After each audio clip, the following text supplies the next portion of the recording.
So maybe you're asking yourself, who are these 10 anglers coming from the EQs? What is this dream team of anglers joining the Bassmaster Elite Series? Well, after this show, you won't ask yourself that anymore because we have all of them. That's right, all 10 from the EQs will be joining me this week on...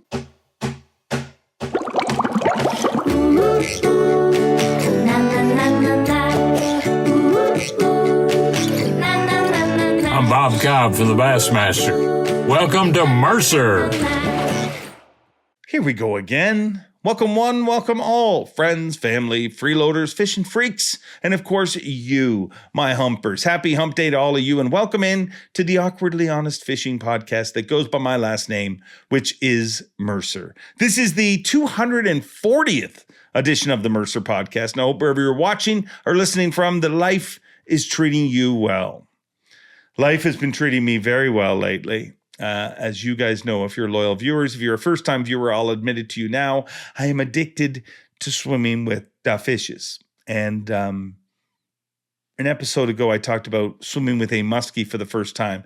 Well, I'm happy to let you know that I've been another 3 times since then, and I've swam with several muskie now. It has been truly magical. I'm so addicted to that underwater world. And clearly, I mean, if you're swimming in water temperatures that are 42 degrees, you got a problem. And I will admit, I have said problem. But I've shot some incredible stuff. I can't wait for you guys to see it. New episodes of Facts of Fishing start in January. Outdoor Channel in the United States of America, on Sportsnet 360 in Canada. And we're going to be pumping a bunch of stuff up on YouTube, obviously, as we always try to. So make sure to look out for that because it is awesome. Really, really awesome stuff that I've been lucky enough to be able to shoot. But the sadness is it's over. It's done. I mean, the water temperature just continues to drop. It's supposed to snow tomorrow. It's in the low 40s. Water temperature, we might get into the high 30s, and that is no bueno for me when it comes to swimming. I mean, I've already been swimming in all the wetsuits I own. That's how I literally, multiple wetsuits. I just put one on top of the other to try and stay warm. And unless, of course, one of you fine viewers happens to work for a dry suit company that's looking to work out a deal with a chunky Canadian that loves to swim with fish, my season's done. But it's been a wonderful one. I will be getting a wetsuit at some point, whether we have a sponsor or not, because my addiction, well, it is overrunneth. And if a wetsuit gives me a few more weeks deeper into the season and lets me start a few weeks earlier, that is good, if you ask me. But speaking of good, the good folks that are on this show, we have incredible guests. I mean, first of all, there's a reason nobody else does a show with all 10 rookies, because it is a nightmare to schedule 10 people to record with. And I'm reminded of that about halfway through each year when I do this. But we did it. And this group of anglers is so great that, well, they were cool enough to literally change their dates. I mean, I had them all booked, and then the weather got good for me to sneak out and swim one more day. So they were all agreeable to change it to the next day, and I thank them all for that. But we got all 10 rookies. The dream team of anglers that is coming to the Bassmaster Elite Series are joining us here this week. And you're going to get a little bit of a dose from all of them. And I will tell you this, we have some incredibly entertaining anglers coming to the Elite Series. Obviously, they all can fish. That's why they qualified for the Elite Series. But some really good conversations we have here in the next little while. And this will just get you a little taste of each of them. It's kind of like speed dating for meeting Elite Series rookies. We have all 10 of them. We will kick it off with the Angler of the Year, 19-year-old Fisher Anaya. The story he tells is incredible. Then we're joined by Russ Lane, who finished second. Yeah, that same Russ Lane, 7-time Classic qualifier, postseason champion, back on the Bassmaster Elite Series. And we will continue on through the entire top 10, and you'll hear a little bit from all of them. And I think you're going to enjoy this one. It was a really fun show to shoot. And if you look at the excitement and just the passion. It's so easy in today's world. Let's be honest. The world is full of people that are pissed. Everybody's pissed about something. That's how you get traffic online. But the cool thing that you see when these guys qualify for the elites is just, that's the dream. That's what they chase. They've overcome, and now they take the next step in their career. And to me, it's addictive to see just that passion and that excitement. And I think you'll agree. But I'm going to stop talking because this is a freaking long show, a very long show. Why? Well, we have 10 guests. It's hard to make a 10-guest show short. But the good news is it's American Thanksgiving. So a lot of you are probably driving and you need something to pass the time. You're welcome. If you're not, we'll just break it up into sections like a good book and enjoy this one because it's a great show. Speaking of American Thanksgiving, happy Thanksgiving to all my fine Americans. I've talked about this in the past, but I celebrate both. In Canada, we had Thanksgiving a little over a month ago, but I don't need an excuse to watch football and eat good food. So our family identifies as American on Thursday, and we celebrate both. So whatever side of the border you're on, I hope you're having a great week. Happy Thanksgiving to all my fine Americans that view in each and every week. And without further ado, let's jump right into this and meet the dream team of anglers that are joining the Bassmaster Elite Series in 2026. And we'll kick things off first by going all the way to Alabama and hooking up with the Angler of the Year, 19-year-old Fisher Anaya. The young and powerful Fisher Anaya. You're the freaking Angler of the Year from the EQs, and you're 19 years old. What is going on? Dude, I couldn't even tell you honestly. Like, if you'd have told me, hey, you're going to win AOI your first year fishing the Opens, never would have thought it'd been this fast. I was thinking maybe 25 I would make it, somewhere in that range, but 19's crazy. It's pretty wild. They had a big champagne celebration. You were the only guy who couldn't get any champagne, but it looked like you got lots on you. They did me dirty on that. They gave me my grape juice with a lid on it, and everybody else has had no lid. So I was stuck trying to open the lid, and they were spraying me. I was like, I didn't even get to spray nobody. Well, you did them dirty all season long by winning the AOI title. This is all you've ever wanted to do, from what I know. That's it. It's been a dream for as long as I can remember. I mean, I've always fished since I was a little kid. And, it's always been a dream to be on the Elite Series. And like having G, knowing him personally, I'm like, I'm coming for you. I'm coming. And he's always gave me heck about it. So it feels great to finally make the dreams come true. Having a friend like Gerald Swindle, a family friend like that is, that's not what every Elite Series rookie has, but what did have you had a conversation with him since qualifying? Yeah, he texted me some wise words before the last day. And I'm not going to say the words, but he said, don't F up. I was like, all right. That's real. That helps me. So, and then he called me actually the other day and just talked me through everything. He's like, I understand it's a lot. He said, just take your time and do you, and you're good. It's great advice. And guess what? You didn't F up. You delivered. And that final day of competition, one of the cool things is your family kind of followed you along. What was that like? It's pretty crazy. Like my mom flew down. I got a little brother that's a little wild, so his mom finally left him and come down to down there with us. And I had my dad, my girlfriend, and then a couple just like family friends down there to watch. So without a support system, it's not no fun walking across stage. Ain't no one there cheering you on. So having them there is definitely awesome. Well, being 19 years old, as shocking as it is, you're not in uncharted territory. We've seen some 19-year-olds and young anglers do very well over the last number of years.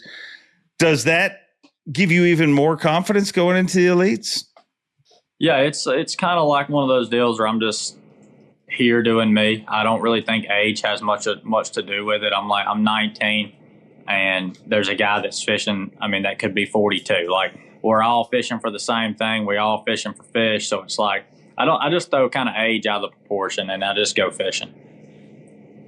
Well, let me ask you this, because there's been a lot of people of different ages make statements and thoughts of why there's so many young anglers doing well. As a young angler, why do you think the young anglers are doing better now in the sport than maybe they ever have? I mean, technology, of course. I mean, it's always easier for a younger guy to figure out technology quicker than someone that's older. I mean, I've learned that trying to teach my nana how to call somebody on her phone. So that's definitely a big role player. And honestly, dude, like 19 years old, I don't have a wife, I don't have kids, I don't have a house payment. Like, I get to go fishing. This is what I do, and I don't have something else, another job I have to come in and work. So I'm not really fishing for a check. I'm fishing because I love it, and there's nothing else really in the back of my mind that's saying, I got 2 kids at home, I need to drive home this day and come back and do this. So you just get to fish free. How obsessed are you with fishing? Like, percentage-wise, how much of your life does it dominate? 90% of it. I mean, like, if it tells you anything, I come straight in from Okeechobee and I got a little 10 rig and I hooked up to it and went fishing. I'm like, if I'm going to compete at the next level, I've got to stay on my P's and Q's and fish and learn new things every day. Because that's the thing, is it's not just going fishing each day. I feel like you learn something new with how fish react, how they move, how weather changes them, etc. What's your plan for the next couple of months before the Elite starts? I actually have a team championship on Hartwell in like a week and a half. So I'm getting my boat rigged as we speak right now in the shop, getting that done. I'm going to break it in on Thanksgiving and then hammer down, go up there. And there's really no off season. I get to deer hunt for about a month, and then right back on the road we go. I'm actually fishing another team series trail. So I'll be slam full once season kicks off. But you get to kick it off on Guntersville. How cool is that? I like it. I get to sleep in my own bed, and I get to fish a lake that I'm very familiar with. I hope it don't bite me in the rear end, but, you know, all we can do is just go fishing and try to use past knowledge to compete. One of the things I found humorous from the EQs, not being there, just following it online. Obviously, Jake Latondra is your camera guy, is a big friend of the show, does Jake's Take here, and he called you Freddie Mercury. Did you even know who Freddie Mercury and Queen is before he referenced you as Freddie Mercury? I did not. And then he started playing a song, and I was like, nah, I know who you're talking about. And I don't remember the song you played now, but I've heard the song. It's a well-known song. And I was like, nah, I know who you're talking about. Will you be weighing into Queen, or have you thought of what song you're going to weigh into? I really haven't. I haven't thought of one yet. I need to start thinking on it and not pick something that's not ideal, but I'm gonna think of something. I'm gonna do probably some rock. I thought about maybe like some Hell's Bells or something. I figured that'd be kind of cool. I don't know. We'll figure it out. You got a little time to figure that out. What is your greatest strength as an angler? Where are you most confident? I think a lot of it's just being like versatile and not getting so zoned in on one thing. Like, yeah, scope's gonna dominate and the events you can use it in, but being able to go fish without it and not freak yourself out, I think that's going to really play a big factor. So living on a grass lake, I've got the flip, I've got the throw frogs, I get the chatterbait. So I've kind of learned the whole 9 yards, and it don't help when you got someone that lives right down the road that'll cuss you out for using live scope. So it's you kind of have to learn everything. Well, Swindle gives you a hard time about that? Man, he gives me a hard time. There's one time I was young. I was probably 12, and he took me fishing, and I say he kicked my teeth in. Like, he caught like 20 to my 0, and he always told me, he said, I'm going to take you to the woodshed every time we fish against each other, and I never let him live it down. I said, boy, I took you to the woodshed today. He'd get his waddling around. I'm like, easy now. I kicked that knee. Shout out to Gerald Swindle, who's recovering from knee replacement surgery, and he's got another one, but he'll have 2 brand new knees by the time we get to Guntersville. Is he going to be a scary cat to compete against? Do what? Is he going to be a scary cat to compete against with 2 brand new knees? He very well could be. I mean, that's probably one of the best anglers I've ever been in the boat with. Just like fishing, like raw fishing talent, he's so good. Like casting, like I've never seen someone skip a buzzbait like Gerald Swindle. And he'll make me look like a fool. And I'm like, it's nice to have someone like that. And even my dad, like G would tell you, my dad's probably one of the best anglers that they ever touch a rod. But he chose the family part of it and didn't try to pursue his dream. So having those two guys to teach you like all the bits and like tiny things that go into it helps a ton. For you to be living what might have been your dad's dream, that's a pretty cool situation for your dad, but also for you as a son to be able to, you know, kind of, I mean, what has that conversation been like? It's awesome. Like he'll tell me all the time, he's like, when I was your age and it didn't work, he said, I was upset about it. He said, I was mad at the world. And he said, now that I'm older and I understand why it didn't work, he said, it's better than I ever could have thought it would have. Like, he said, it's 10 times better than me making it.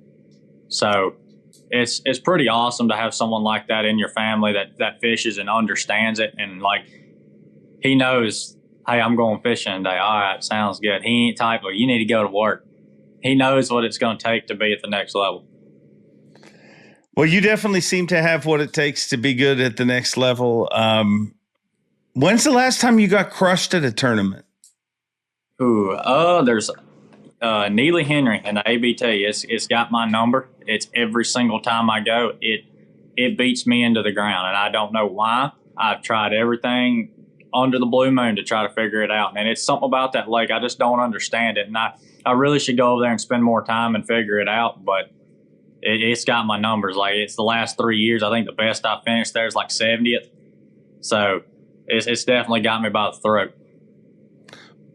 How do you recover from a tough one? Dude, you really just can't get stuck up on it. Like, if you have a tough tournament, so be it. Like, it's going to happen. It's called fishing, not catching for a reason. You're not going to catch them every single tournament. It's just not going to happen. So everybody's going to have down years, etc. So you just kind of really just keep your head high and have confidence in yourself. That's going to be the main thing. Is a lot of guys lose confidence, and when they lose confidence, you're not going to catch nothing. So keep confidence in yourself and just keep going and know you're going to catch them eventually. What's your goal for your rookie season? Just compete and survive. Like, really, however it's going to go, it's going to go. I'm just going to put my faith in the Lord and say, you got it. And if it's my time to catch them and do good in the tournaments, that's what's going to happen. And if it's not, I could finish dead last in the points, but I'm going to come back next year and try again. I'm not going to give up on it. I'm just going to keep fishing, and however it goes is how it's going to go. Let's get to know you outside of fishing. Is there a Fisher Anaya that doesn't – like, what do you do if you can't fish and you got the weekend off? What are you doing? Probably hunting. I like to hunt. My little brother plays sports, so I love basketball. I played basketball all my life, so, I mean, we'll go play in the rec, go play basketball, etc. Just keep yourself in shape. What's your favorite movie? Ooh, that's tough. Either an Adam Sandler movie or a Will Ferrell. One of the two. That's got to be. That's top tier. Yeah, that's good stuff. I mean, we're very different in age, but all of a sudden I just realized that we're probably mentally about the same, Fisher. Because you like to laugh by the sounds of things. Hey, if you ain't, as one sponsor of mine's always told me, he said, I want you to smile everywhere you go. And I used to be the world's worst by not smiling. Looked like I was ready to kill somebody. But I've always took that as like, I need to smile and be happy, because you never know when it might make somebody else's day. Yeah. It's great advice. Where does this, that's pretty deep for a 19-year-old. It's crazy, honestly. And there's a story about the other day. It's kind of crazy to think about. I had a guy come down. I was fishing a little small lake, and he come down. He was an older guy, and he was talking to me. And I had a gut feeling telling me, take this dude out and let him look at live scope, because that's what he was talking about. And I was like, come on, let's go. Take him out for just 10 minutes. Blowing his mind. So he's like, you're the best kid I've ever met in my life. Like, your parents raised you right. I loaded up, put it on the trailer, pulled up, and another old guy pulled in. And he started talking to him, and I noticed he got quiet. He was just sitting there, and I was saying, something wrong? He's like, my wife died 2 days ago. And this is where we come watch the sunset every single night. And now she's not here. And I was like, man, all you can do is know she's watching you from above and keep doing what made her happy and just act like she's here right next to you. And he bawled his eyes out and drove off. And I said, that was God telling me to stay here and take that guy out fishing. Because if I wouldn't have done it, I'd have been gone for that guy got there. And he was talking about taking his life because he didn't want to live no more without her. Wow. And I'm like, it shows God, he works wonders. Wow. That's incredible. That's a really great story. And I echo what he said. You obviously were raised right. And I can't wait to watch your life unfold in the Elite Series, 19 years old. And I kept wanting to ask you, do you think it's too soon to qualify? But after that story, I think you're showing up right on time, dude. It's all on God's time, and that's all you can say. Like, it's not my doing. Like, yeah, I'm out there and I've got to catch them, but I mean, without him, it's not possible. Like, he's going to put you in the opportunities and give you the opportunities, and he's going to take away. That's part of it. So if it wasn't my time to catch him and not make it, he would have made sure I would have not have made it. And I guess he's seen something and said, I'm ready. We started off this interview, and I believe I called you the young and powerful Fisher Anaya. I had no idea just how powerful you were, and I haven't even seen you cast yet, but powerful words. Thanks for being the person that you are. Big Daddy Russ Lane, you are back on the Bassmaster Elite Series. Did you ever think you'd hear that? Man, after last season, no, I didn't. Gosh, but I had so much going on last year. Me and my wife, bought this farm, and we're trying to build something out here. We started the Russ Lane Foundation. We just been really, really busy in building our house. So it took a lot of focus away last year. But I told her, like, we're gonna get after it in 25 and make a run at it and do the best I can and get back to doing, the things that I do best. And it all worked out. But yeah, kind of surprised. I got to ask you, what is the Russ Lane Foundation? So it's been a slow growth thing, but we started it, November of 24. And we put on an event up at Gunnersville with with Pro Outdoors. Yeah. And that's, a pair of big league baseball players and fishermen together, and just have a big fundraising event, a fun tournament, and raise money for different charities. And I just thought, since we had been doing that for a few years and it was going so well, that I should take part in that. And when our goals are to be, to have a mentoring program for kids that are interested in anything that has to do with the outdoors or sports. And, I was a kid that, when I came up, I craved information on baseball and hunting and fishing. And I knew that, like, I actually wrote in my yearbook, I remember where they ask you what you're going to be for a living. And I wrote a professional baseball player. If that doesn't work out, a professional fisherman. Like, so I was that kid that could have benefited off of mentorship, from people that had already, been down the road before. But that's along the lines of the things that we want to accomplish.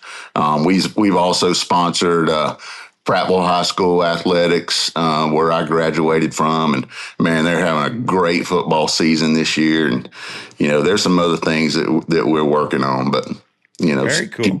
Keep in touch with us on that. We're excited about it. Very cool.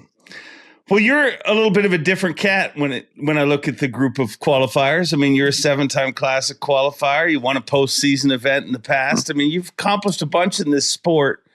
I mean, you're Big Daddy, but do you start to feel like Granddaddy Russ Lane when you hang out with that crew? Man, it was funny when myself and the other 9 qualifiers were huddled up backstage, at the end of the event at Okeechobee. And I felt like I was a coach with 9 ball players surrounding me. But man, what a great group of kids. I could see the fire in their eyes and the excitement of qualifying. To me, it almost seemed like NFL draft day, and those guys, were picked. They were just pumped. All their families were there, and I mean, I'm excited for all of them in their future. Yeah. Speaking of excitement, what has the feedback been from fans and followers of you?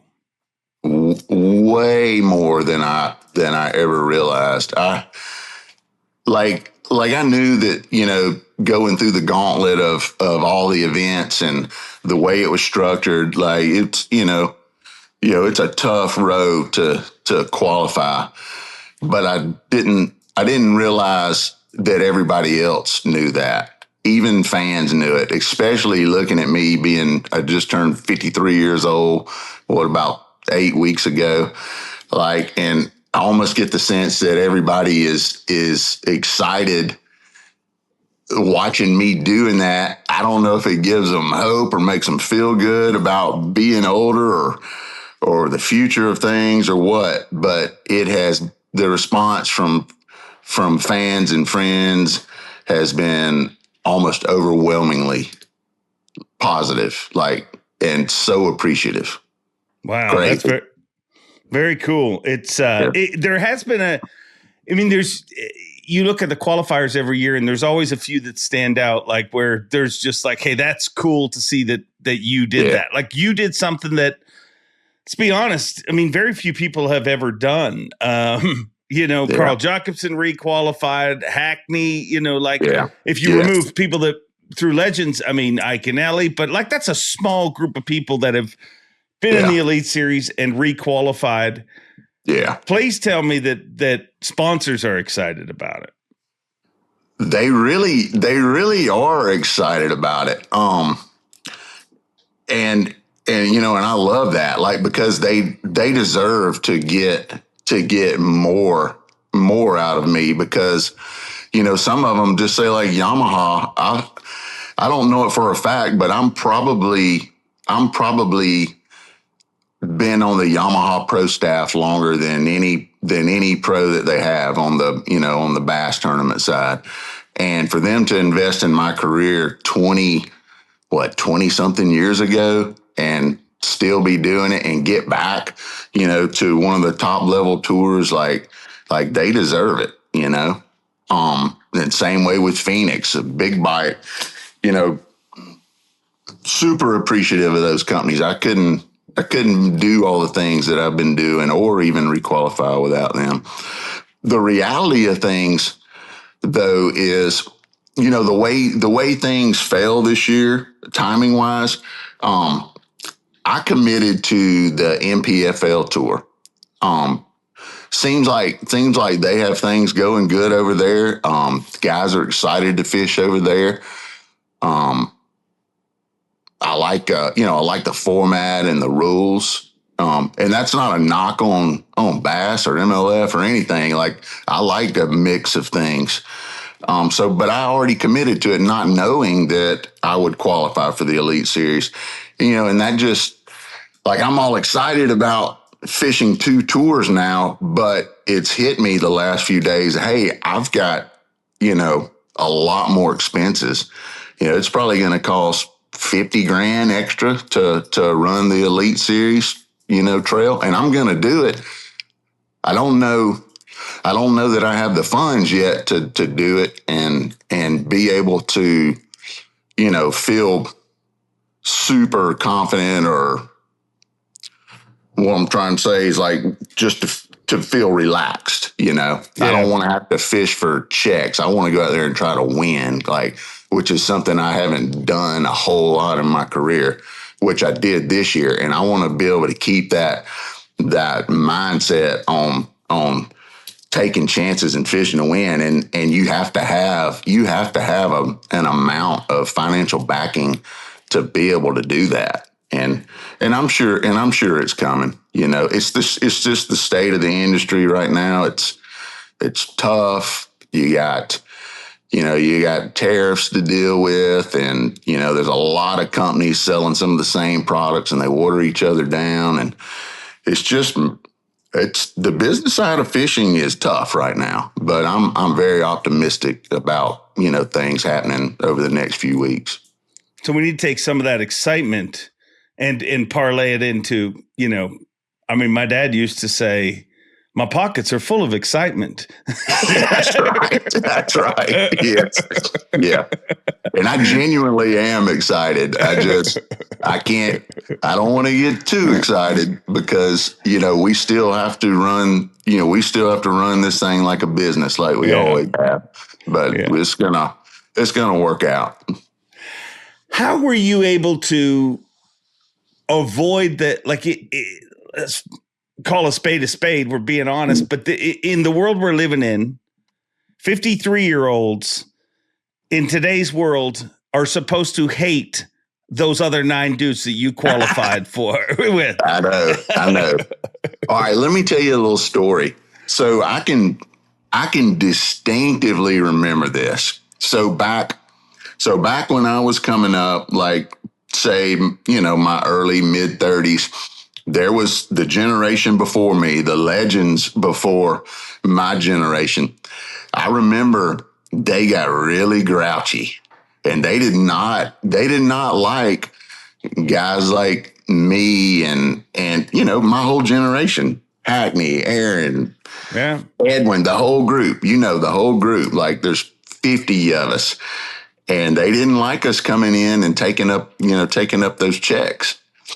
And they got really grouchy and ornery. And I told myself I was not going to be that guy when I got towards the back end of my career. And I'm not going to be that guy. I refuse to be negative about the changes and everything in the sport. I'm just going to adapt as I go on, which is what you're supposed to do. That's if you are running a business and you have changes in your market, you gotta adapt and evolve, and that's just what you do. So, these kids are good. They're really good at what they do. Some of them may not have the instincts, like just the natural instincts that some of the older guys do, but with time on the water, that some of them are going to stand out. Even when you take forward-facing sonar away, there's going to be a little group over here that really figures it out, and they're going to excel just like it was when side imaging came out, or paper graphs or flashers. Like it's all the same thing repeated over and over again, in my opinion. So do they remind you of your group when you guys came in? In some ways, and in some ways, they're definitely different. It seems like it's a different, overall mindset. Like my group was it was like a bunch of these alpha male, roll up your sleeve, grit your teeth, get up earlier, like it's a race to the boat ramp to see who's going to be the first truck at the ramp on the first morning of practice. And, I seen Van Dam do that so many times. And I know he wasn't trying to get there 20 minutes earlier than everybody. He got there because he was playing mind games with everybody else. Yeah. And that's just the way we were built, our generation. Well, this generation, they work smarter, not harder. And I don't think they play mind games because they all come through college and high school fishing, and they all work together and they all talk and share each other's knowledge and stuff. So, they're a little bit nerdy, I guess, a little bit techie, and we're kind of the opposite.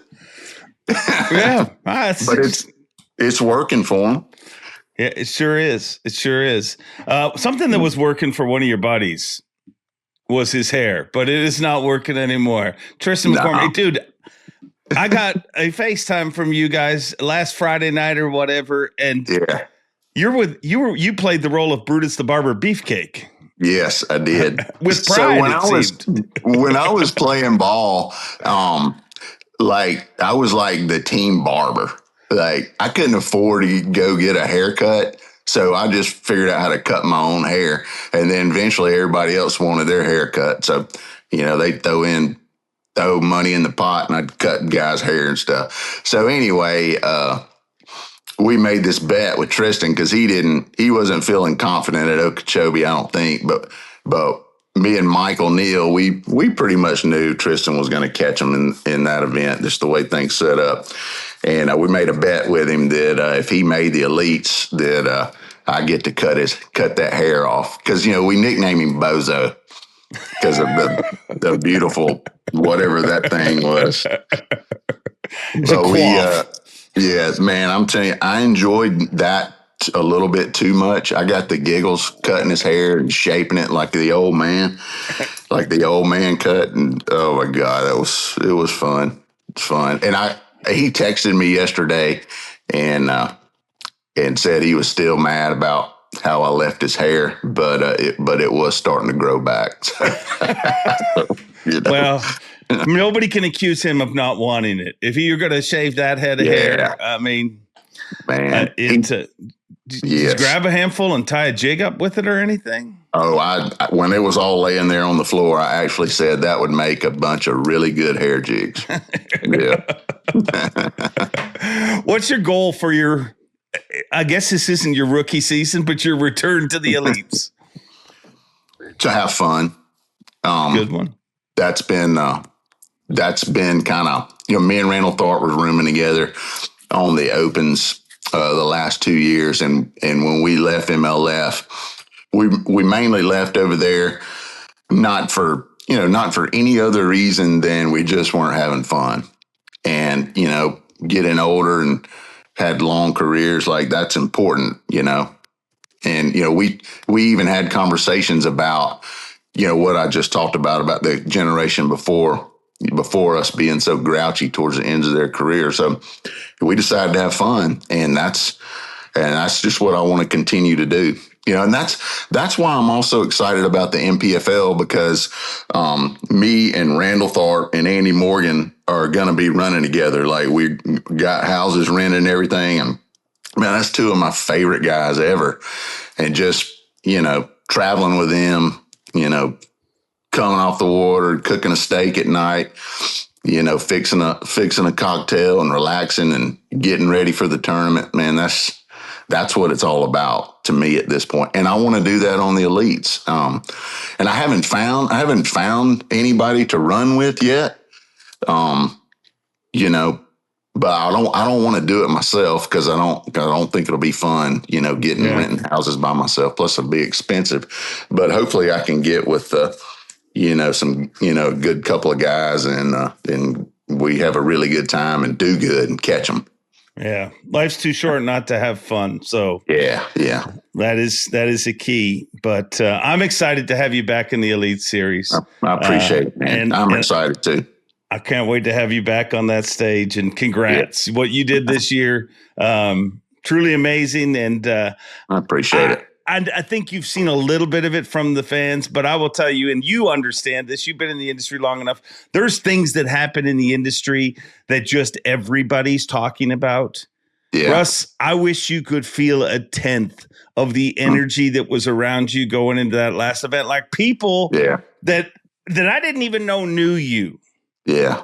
You're in a conversation with them and they're like, I just hope Russ pulls it off. I hope Russ pulls it off. So that's so crazy, man. I'm very self-aware. Like I know, like in my career, like I'm not a superstar. Never been one of the superstars. I hate this word, but it's the only way to describe it. I'm just a grinder, and I've always just tried to be real. And I think that approach is like paid off. Like it's like I've got a pretty dang big following, and I think it's just because of that. Just because I've been real and people relate to me. Because I kind of came up through the federation deal. Not that doesn't get talked about hardly anymore. But a lot of people still know that, especially the older people. And it feels great knowing you have all these people that are pulling for you. And it's amazing. Well, I can't wait to watch it go down. I got the best seat in the house, front row, to see the return of Russ Lane to the Elite Series. Man, looking forward to it, dude. Today's high-tech fishing world can be a real pain in the neck, especially if you're running the wrong mounts. Beat Down Outdoors, they bring the graph to you. And they support this podcast and care enough about you to make this a short ad read. Check out Beat Down Outdoors. Now back to the show. Aaron Jagdfeld, welcome to the Bassmaster Elite Series. Thank you. I'm excited to be here, and I'm a big fan of the show too. I've been watching the last 2 years and try to watch almost all your podcasts. So. Oh, thank you. Wow. Yeah, wow. absolutely. That's bonus points for sure. Yeah. Have you learned anything from this show? I have. I've learned what to do and what not. No, I'm just kidding. No, I've learned a lot of stuff from your show. So it's a cool experience in watching and, having all the different guys on. It's entertaining. So. Well, I'm sure we'll be spending a lot more time with you. Your route here, I obviously being from Ontario, I think you hear probably it's normal that you hear more about kind of guys that are closer by. A lot of friends in Michigan, obviously. And I had heard kind of your name being thrown around for a while. But your route here was not an easy route. Like when I did a tiny bit of research on you, dude, you started in the kayak world. Like that's how you got here. Yep. Yeah, no, it's been incredible, from day one. My parents have a picture of me in a bib that says Born to Fish. I grew up not bass fishing, but doing a lot of like multi-species walleye, steelhead up in northern Michigan on some pretty incredible fisheries, bass fisheries, but I didn't know they were that good at the time because, I was doing multi-species stuff. And, it took a lot to get here, getting into the bass fishing world, family, friends, giving me Bassmaster magazines and, just fishing some like pond tournaments growing up that my grandparents would take me to, community stuff. And I think it was probably like 7th or 8th grade. I started, really getting into it, following Bassmaster and riding my bike to ponds every day of the summer. There's a couple ponds within a mile of here, and we go down there, a couple of the boys, and go fishing. And, I really wanted to get into the tournament scene in high school and just didn't have access to a boat. And obviously couldn't afford one at the time. So I went the kayak route. The kayak thing was really starting to become a big scene in 2018. There was a good trail in Michigan called the Michigan Kayak Trail. Bunch of good guys over there. Started fishing that and fished that through high school. I ended up winning enough money to buy my first bass boat. It was a 2001 Champion 187. Wow. And that was my first boat that I went to college with and took off running from there at Adrian. And I'll say college fishing was the best thing to happen to me because I was not ready out of high school to jump into the opens. So getting my 4.5 years of fishing at Adrian really is the reason why I'm here too. So yeah. Can you explain to me, like when you say that was the best thing that happened to you? I think that's one of the most not appreciated, because I think people appreciate college fishing, but I just think like when people talk about the youth invasion in pro fishing, they skip way over that learning experience of college. Like how much did your knowledge of fishing grow in those 4 years? Gosh. So the first thing that my coach told me when I went to Adrian, actually on my visit, was saying that you need to be a sponge. You need to take in everything that you can and learn as much as you can from everybody. And, I took that to heart and got around. We had 30 guys on the team at the time, and everybody's coming from different places, whether it's different places in Michigan or Indiana. We had guys from Wisconsin. So, you bring all these guys together and people don't really think about it in the fact of, all of us are talking at college, going fishing together, learning from each other. So, you get a guy from the Mississippi River that is the best frog fisherman you've ever fished with. You go the guy from the Ohio River that's the best flipper you've ever fished with. So then you bring all this together and fish with as many guys as you can and, just be a sponge and really try to soak it all in and, piece it together where you can in your own life. At least that was my experience and, kind of a reason why I think things progressed over the years. And, you can see it from my results early on in college to my last 2 years in college, started off really rough. I was in the hundreds almost every tournament, but things like slowly tapered up. And that's, like I said, one of the big reasons why I'm here is just from learning from all the boys at college and, doing all my own research and time on the water. So during those few rough years in college, did you ever start to think, wow, I may dream of this, but maybe it is a dream, me even thinking of doing this? Honestly, no. Every time I'd get my butt whooped at a tournament, I'd go back and go back to the drawing board and try to figure out where I went wrong. And, My biggest thing is after a bad tournament, I just go fishing. Like as soon as I get home, I get back on the water and try to snap out of whatever funk I was in that week and just try to get things rolling for the next one. So in college, come home, watch a bunch of YouTube videos, try to figure out where I went wrong, get as much fishing in as I could. So yeah, just kind of never stopped. And the dream just kept going, and I knew I wanted to be here. So are you obsessed with this sport? Oh, absolutely. This is about all I do outside of watching hockey and football. Like, man, I don't watch movies or anything. All I watch is fishing on YouTube and fishing shows and the Lions and the Red Wings. That's about it. Yeah. Well, Lions are giving you lots to cheer about. Oh, they are. That game was stressful on Sunday, though, against the Giants. Winston catching a touchdown pass was not on my bingo card for that game. No. I think the Lions will be there in the play. Like, I just feel like it's natural for a team that has achieved a lot, and plus they're dealing with a ton of injuries. But I feel like I hope that the Lions will be in the mix, and I hope that my Chiefs will be in the mix come the playoffs. Exactly. Because they've been a weirdly stressful year. Were they 6-5 now? They won, didn't they win? Yeah. We just won. It's and like now, beating the good teams, and then early on you lost to a couple teams where you're like, what are you doing? And now beat the Lions, right? And then who'd you guys beat on? This past weekend we beat who the hell did we play this week? Oh, we played the Colts. That's right. Yeah. It was the battle of the records. I went into that game. I'm like thinking like there was two teams who the entire league looked at the Colts at 8-2, and they're like, okay, they're 8-2, but are they really 8-2? And then they looked at the Chiefs like they're 5-5, but are they really 5-5? Exactly. But I don't think anything was answered because it was such a close game, anyways. But we'll see. We're already pissing everybody off by talking about football. So let's go back to when you got into the kayak thing.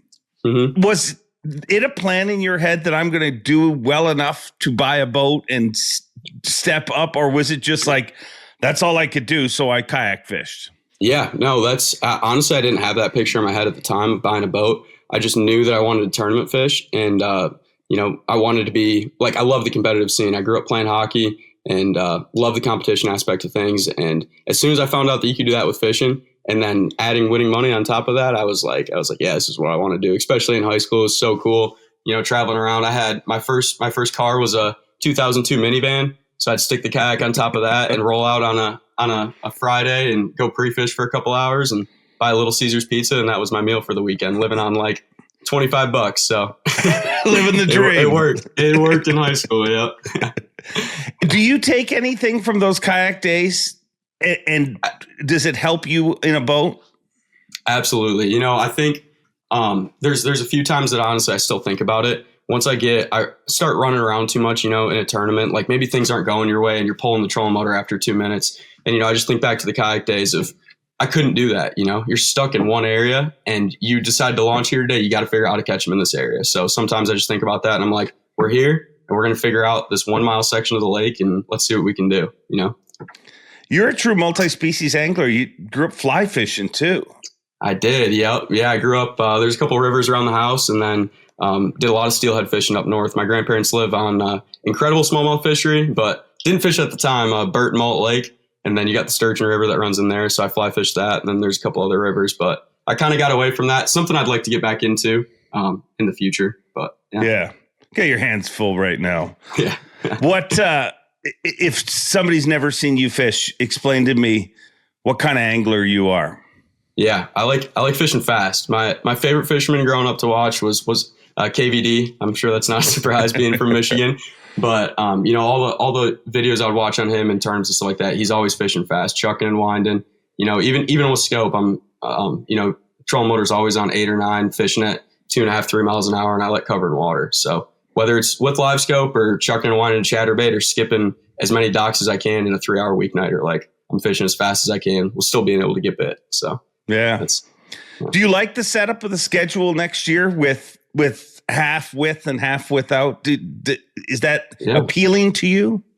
It is. Honestly, I said I don't really care. I like fishing with it and without it. Like, it's fun. It's fun to go to Guntersville and catch 30 pounds on a minnow, but it's just as cool to go there and catch a big bag on a chatterbait or a trap. Like, it's all fun to me. It's bass fishing, and the competitive aspect. No matter whether we have it or we don't have it, I just want to compete and I want to be the best that I can and try to beat everybody. Like that's the goal.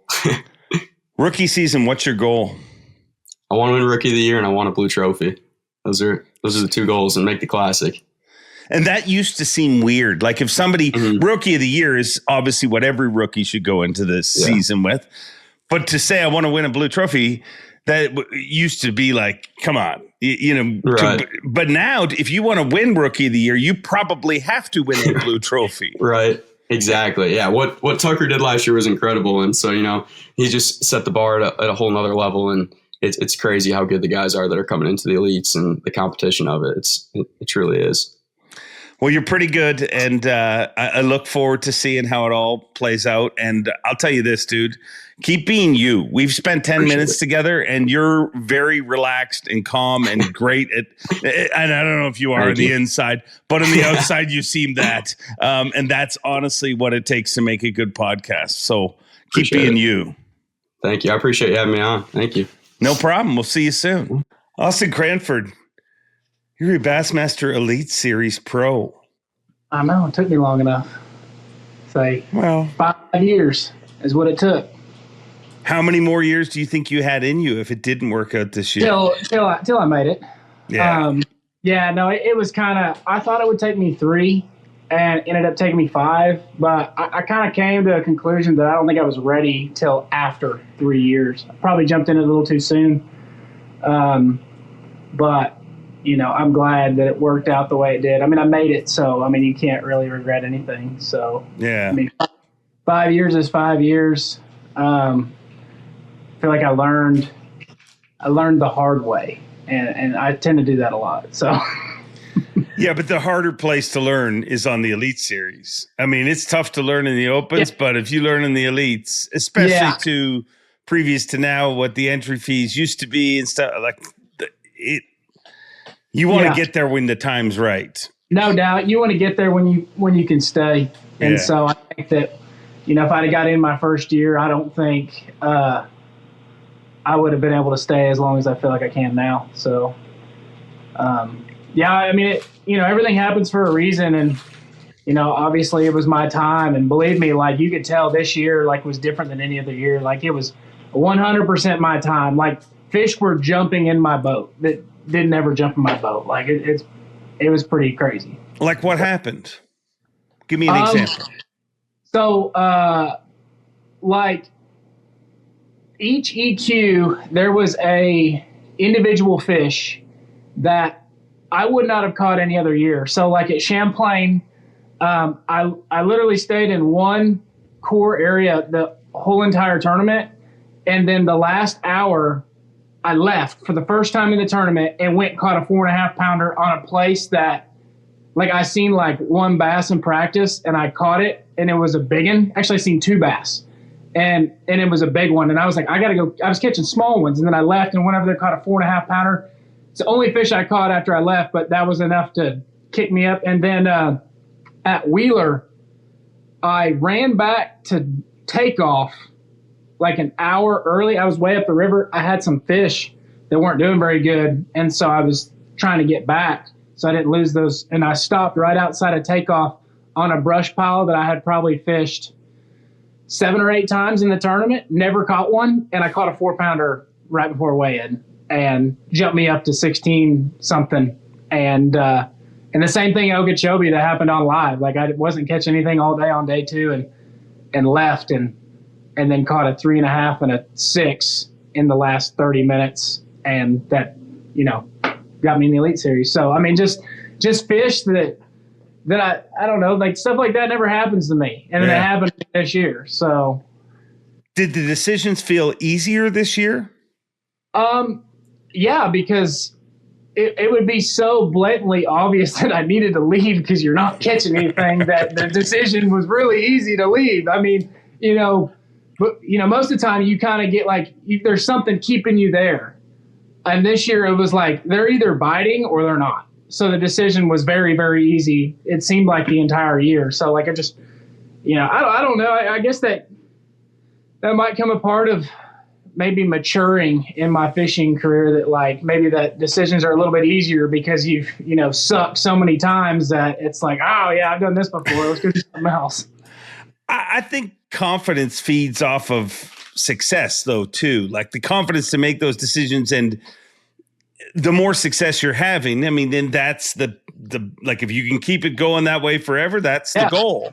But it's obviously easier to be more confident when you're more successful, and vice versa. And you're more successful when you're more confident. Absolutely. And this year was definitely a kind of a shift in confidence. Like I went from, just going out there and trying to do well in the tournament to like changing my mindset to like, I'm going out here to beat these guys. Like it was just a kind of a light switch. And I was literally trying to win every single tournament we fished this year. And I don't feel like I fished that way in the past. And I think that was the difference to get in. Like there was just something different, like brought it back from my baseball years of just, being mean and I guess cockiness, I guess. And I kind of brought it back this year, and it got me in the elites. So I don't know. We'll see what happens. It's working.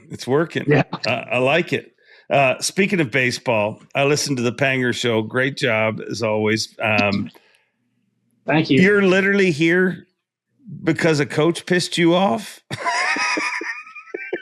I mean, I tell that story all the time. Like, yeah, I guess so. Like he was the reason why I didn't stick with baseball longer than I did. Like I played my freshman year of college, and because of that guy, he probably drove me out of the sport sooner than I would have. I'll be real honest. And to be honest, when I got to college, baseball became more of a job. I didn't enjoy it. Like I was always trying to get out of stuff to go like catch a bass. And that dude just told me straight up, he was screaming at me because I was late to practice because I was fishing this pond, and I think I got my truck stuck, and he was just mad at me because I was late, and he's like, "What are you gonna do, Cranford? You don't play baseball. You just gonna fish?" and I was like, "Yeah, I might." And I guess that's what I'm doing. So, yeah, God. He might. It might have taken me 7 years to make the Elite Series instead of 5 if it weren't for him. So, yeah, I think everybody's got that. I just think you're one of the few that's man enough to say it. Like I think everyone that does something different for a living chases something that most people deem fools. Yeah. You know what I mean? Like you're foolish. You can't do it. I think way more people are motivated by stories like that than are by the amount of people that put their arm around you and be like, you got this. You got this. Like you like that. And that's what you want to hear from people. But the hate fuels many, many great achievements, I think. Yeah, a lot of times people don't say it to your face either. It's usually behind your back and you never hear about it. Yeah. But when somebody says it to your face, that's the stuff that you remember. So I remembered. Gosh. I want you to win the Bassmaster Classic, because if you do, my call is going to be, what are you going to do, Cranford? Fish, your classic champion. I might. I'm trying to think about, I'm definitely going to send him something in the mail. I don't know what it's going to be yet, but I've been thinking about something clever to send him to make him remember that moment. I don't know if he'll remember that moment, but I might send him like when we go to the Arkansas River this year, where I played college baseball, is like 30 minutes away from there. So I don't know if there's like a ticket that I could send him that's like Elite Series Arkansas River, and send it to him and be like, come watch me just fish or something. I don't know. I'll come up with something. Steve Harvey, I heard a story. Steve Harvey, somebody told him he'd never be on TV. He'd never make it. And every Christmas he sends that teacher a television set. So you should just send him a lure every year. I should. Or just some used line or something. Just box it up and be like, Merry Christmas. Yeah. No, I could do that. No, I mean, the way I feel about that guy, I might send him some used dude wipes. Thanks for the tackling fuel. Yeah. Why do they call you Pig or the Pig? I mean, I guess it's because I didn't really like. My dad didn't fish. I mean, they fished, but like didn't tournament fish. I mean, we fished ponds. Like that's what I did. I mean, I was the first person. The first bass boat I've ever been in was mine that I purchased. And so basically I kind of learned everything on my own. So I just destroyed everything that I had, like whether it was a truck or a boat. I think it took me to about my third boat before I learned to not destroy them. And so they call me Pig because we're talking, you should have seen the carpet on like the first two boats I ever owned, and like the gashes and the gel coat, and I ran a boat with no skeg for like a year and a half, because growing up in Oklahoma, like I'm a river rat. Like that's what we do. Like we fish the dirt and flip bushes and run up rivers and stuff. So I destroyed boats, and honestly, since LiveScope came out, it's been a lot easier on my boat because you're just out there in the middle of the lake. There's nothing to hit, and so until next year, we're probably gonna hit some stuff. Yeah. At least every other tournament. Every other tournament, yeah. You like that? You like that? I mean, I think because I'm 30, so I'm kind of in that weird age that I've fished tournaments before LiveScope even existed. And we have a lot of, in Oklahoma, for the most part, like you can catch a bass in the dirt year round. Yeah. So I think it's going to be fun. I don't need it, but, I like to have it. I think it's a lot of fun using it. I mean, hell, I've enjoyed the last couple years that I've really committed to it. Because I think in order to qualify through the opens, for 95% of the people, you have to commit to LiveScope to make it. And I think once I decided to do that, obviously that happened because the first 3 years, I was running up rivers and flipping wood. I've had good tournaments, but it's just really hard to stay consistent. So, no, I'm looking forward to, in some tournaments, nobody been able to use it. And, you just got to figure out, whether it's LiveScope or not, figure out the best way to catch them. It really doesn't matter how I catch them. I enjoy every bite, whether it's with a spinning rod or a frog. I mean, it really doesn't matter to me. It's all about the bite. So, and figuring it out, really figuring out the puzzle is what I enjoy. I mean, I can go to a different lake every day around here and figure out the fish. It's just as without LiveScope or with LiveScope, it really doesn't matter to me. Yeah. You don't feel, and sometimes I try to ask questions that I think I'll see in the comments. And right away, when you made the comment that 3 years ago, you said, I got to commit to this if I want to make the Elite Series. There's some people in the comments that'll be like, well, that is wrong, that he had to do that. Do you look at it that way, or do you see it as evolution, or what's your theory? I mean, I don't, I mean, that's just how it is. Yeah. I mean, and believe me, I had a blast doing it. Like, I had a great time. I mean, I caught a ton of fish doing it, but I mean, it's just whatever game you play, like you have to play it the best way possible. And that is the best way possible through the opens. And there's some tournament, if there would have been a river on the schedule, probably wouldn't have been doing that. That would have been the outlier of that. And I mean, I really don't care. I mean, to qualify through the opens until now, because the schedule have been the way they are, you had to LiveScope, and it's a blast. I love LiveScope. So, but we'll see how this year goes. Like, it seems like it'll be a lot of fun. But I'd love to have LiveScope on Lake Champlain. But and we're gonna get some answers. That's what I like. I like that we're gonna get legit. Like, everybody. I mean, you go on YouTube and there's a lot of people sharing thoughts as fact, but we're going to see facts. Like, does nobody watch it? Do more people watch it when it's not? Does so-and-so catch him? The intrigue to me is after that coin flip, and that, there's people that love that, people that hate that. But after that, I think the Elite Series is more appealing to watch.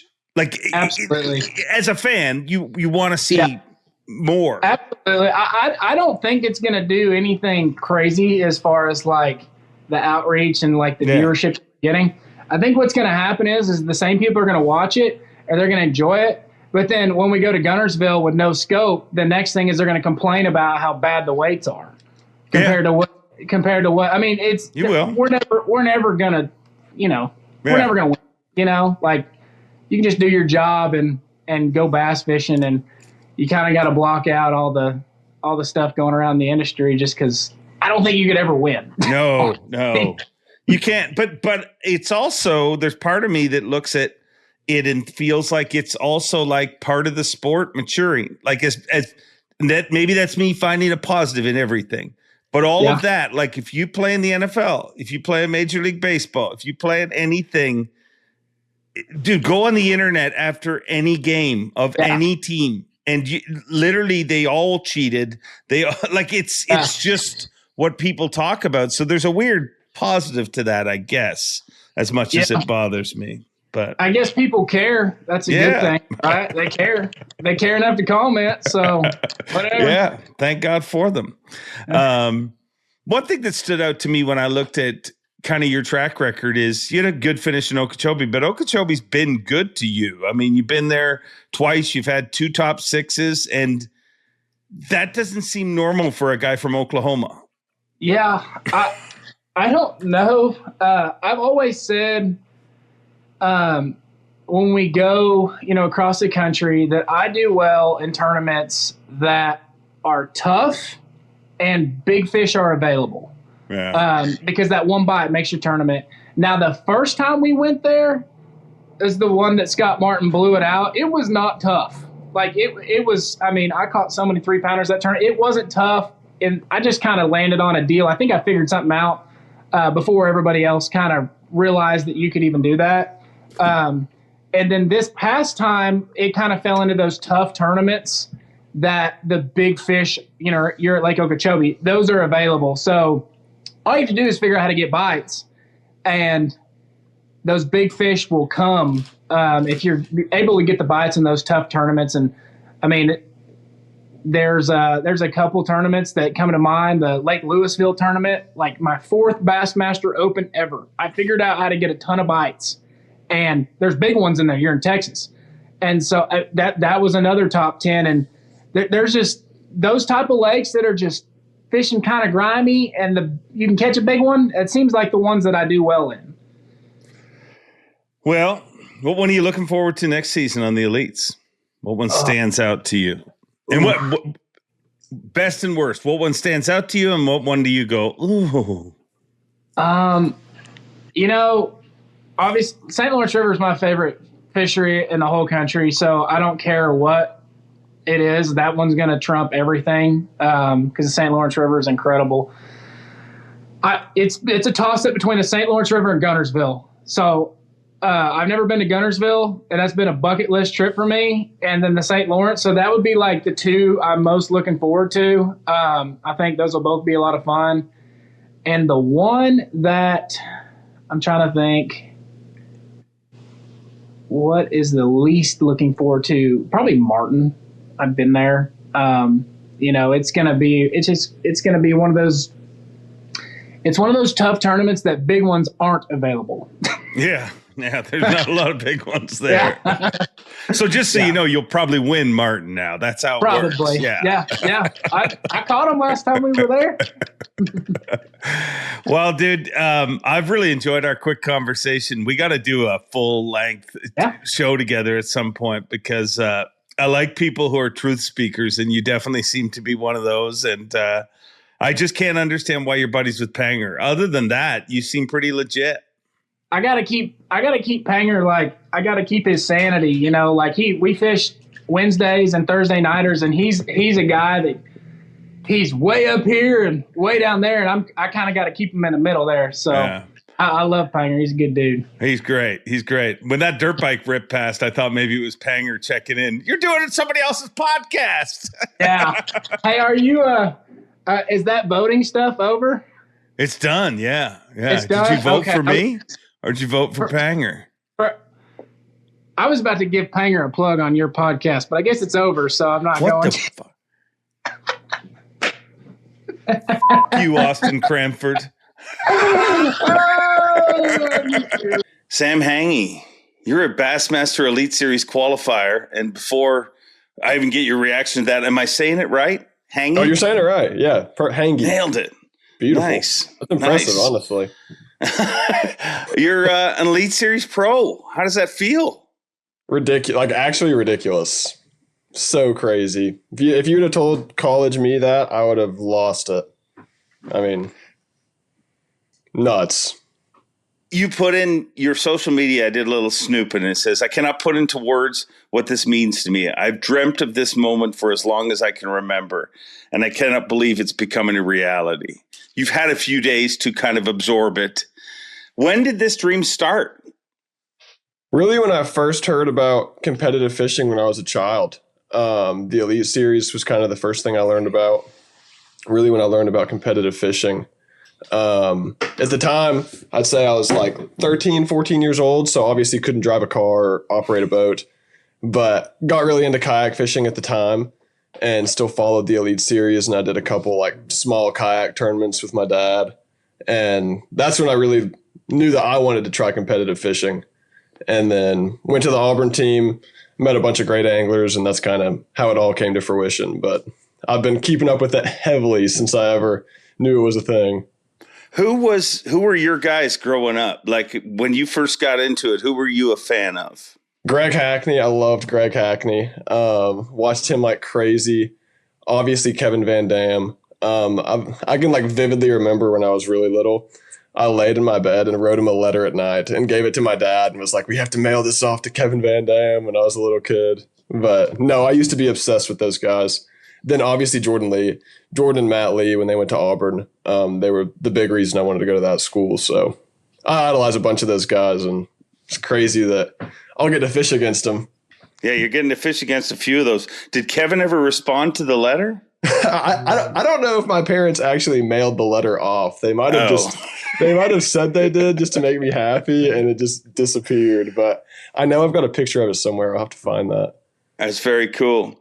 So you went to Auburn. What did you take there? I was a law and justice major, so pre-law would be like the technical title, but that's not getting much use right now. So what was if this didn't happen for you? What were you planning on becoming a lawyer? I thought so momentarily when I got to college. That's what I wanted to do, and then I shadowed a few of my dad's buddies who are lawyers. And they all said it sucked and you should stick with the fishing thing. So I was like, well, the fishing thing's a lot more fun. So I think I might keep doing that. Well, it worked out pretty good for you. You qualified 5th for the Elite Series. You led Okeechobee on day one. Did this happen quicker for you than you had planned? I honestly had no idea how long it was going to take for me. I knew I had an uphill battle for sure going into last year. Coming out of college, I felt like I was a little behind on a lot of the electronic stuff, forward-facing sonar. I was a little late to the party with all that. So I knew I had my work cut out for me, but no, I did not imagine that I would have as consistent of a season as I had this year. I was prepared to fish these things until they let me in the Elite Series, so I didn't care how long it was going to take, but I was very happy to get it done in 2 years, for sure. You grew up in an outdoors family. What kind of angler are you? Like, if you had to explain to me, what is your angling prowess? I mean, I don't know. I like to do it all. Like, I like to do like the shallow flipping stuff. I'm a big isolated structure fisherman, though. I like to like cast to specific targets, whether it's forward facing sonar, fishing the bank, like whatever it is. I just like keying in on like specific pieces of structure as opposed to like fan casting or like maybe power fishing where you're covering a ton of water. I would say that's the style of fisherman I am, but I like to do it all. I love forward facing sonar. I love fishing the bank. It's all fun. So you kind of blow away some stereotypes by just simply saying that you had to brush up on the electronics thing, because a lot of people on the outside would think, oh yeah, he went to Auburn, graduated, and now he's on the Elite Series. He's a forward-facing sonar nerd, just like everybody likes to paint on social media. No, I mean, I'm definitely like, I love it. Don't get me wrong. I love it. And I've spent my fair share of time with it for sure. But it was definitely, I bet people would be surprised at how recently I started using it. Like I said, college, I had average college career at least. And I don't think I ever caught him on forward-facing sonar in a single college tournament. So pretty new to it, honestly. But no, it's all fun. What was your reaction when you heard the rule change with forward facing? I mean, you didn't know you were going to fish the elites, but obviously the rule change was rolled out into the opens, and most people assumed when it got announced in the elites that something's going to happen in the opens. But when you first heard it, what was your reaction? Did you like it? Did you think it was a disadvantage? What did you think? I didn't like it personally. I mean, I don't know. I love fishing without it. But even just for like just breaking down a body of water, educational purposes, even if I don't end up using it in the tournament, it's just kind of something I like to have on the boat. It's taught me so much in the last 2 years, just seeing how fish react, all that kind of stuff. I've really enjoyed using the technology over the last couple of years. Not that I use it every day, but no, I enjoy having it. So I didn't like the change, but I also think it'll be fun. I'm excited to go back to kind of like how I fished in college a little bit. I kind of neglected some of those techniques a little bit this year until Okeechobee. I did some of that, but no, I'm excited to do a little bit more of it next year. I'm interested to see how it shakes everything up in the standings. So it'll be. I'm interested to see what it feels like for all you guys, because it's easy to say, oh, we're not going to use it, but it's so weird. Like, make whatever analogy you want. Like, every innovation that's come along in anything, and this is long before your time, but at one time it didn't seem like a pain in the ass to get up and change your TV channel. But when your remote breaks now, if you have to go to the TV and go like this, it feels like a giant pain in the ass. I feel like that's going to be a weird thing where people are like, even the guys that aren't pro forward-facing sonar are going to be like, yeah, it's weird. I'm missing a piece that I've got so used to having. Absolutely. That's going to be the weirdest thing for me is like, even at Okeechobee, like tournaments where I don't end up using it in the event, I'm still looking at it the entire time in practice, just like fishing around. Like, I'm just so used to having like that picture that shows underwater. It's going to be crazy. The fact that my first Elite Series event is no forward-facing sonar is mind-boggling to me. But it's going to be fun. Well, it'll be the same for everybody, but it definitely will be fun. You made it through what many refer to as a gauntlet of the Opens, and a different kind of setup this year with the EQs. What do you take away from this season? What did you learn in this season qualifying for the Elite Series? Gosh, honestly, the biggest thing I learned, I would say, compared to last year was just time on the water. I really fished a lot more this year than I did last year. I put a big emphasis on pre-fishing, doing a lot of online research, just watching as much as you can, learning as much as you can about the lake before you get there was probably the biggest thing I learned this year.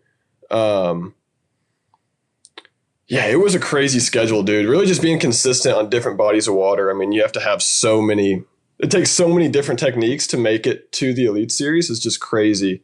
You hear everyone like screaming about you shake a minnow at every tournament. But dude, there was I caught him on a chatterbait this year. I caught him flipping, caught him shaking a minnow. I caught him pitching a jig, like so many different ways. It's just crazy. Like when I look back on the season, how just different all the lakes are and how so many different techniques you have to know to get there. It's just been wild. So who are you away from fishing? What kind of guy are you? Like, what do you get up to when you're not fishing?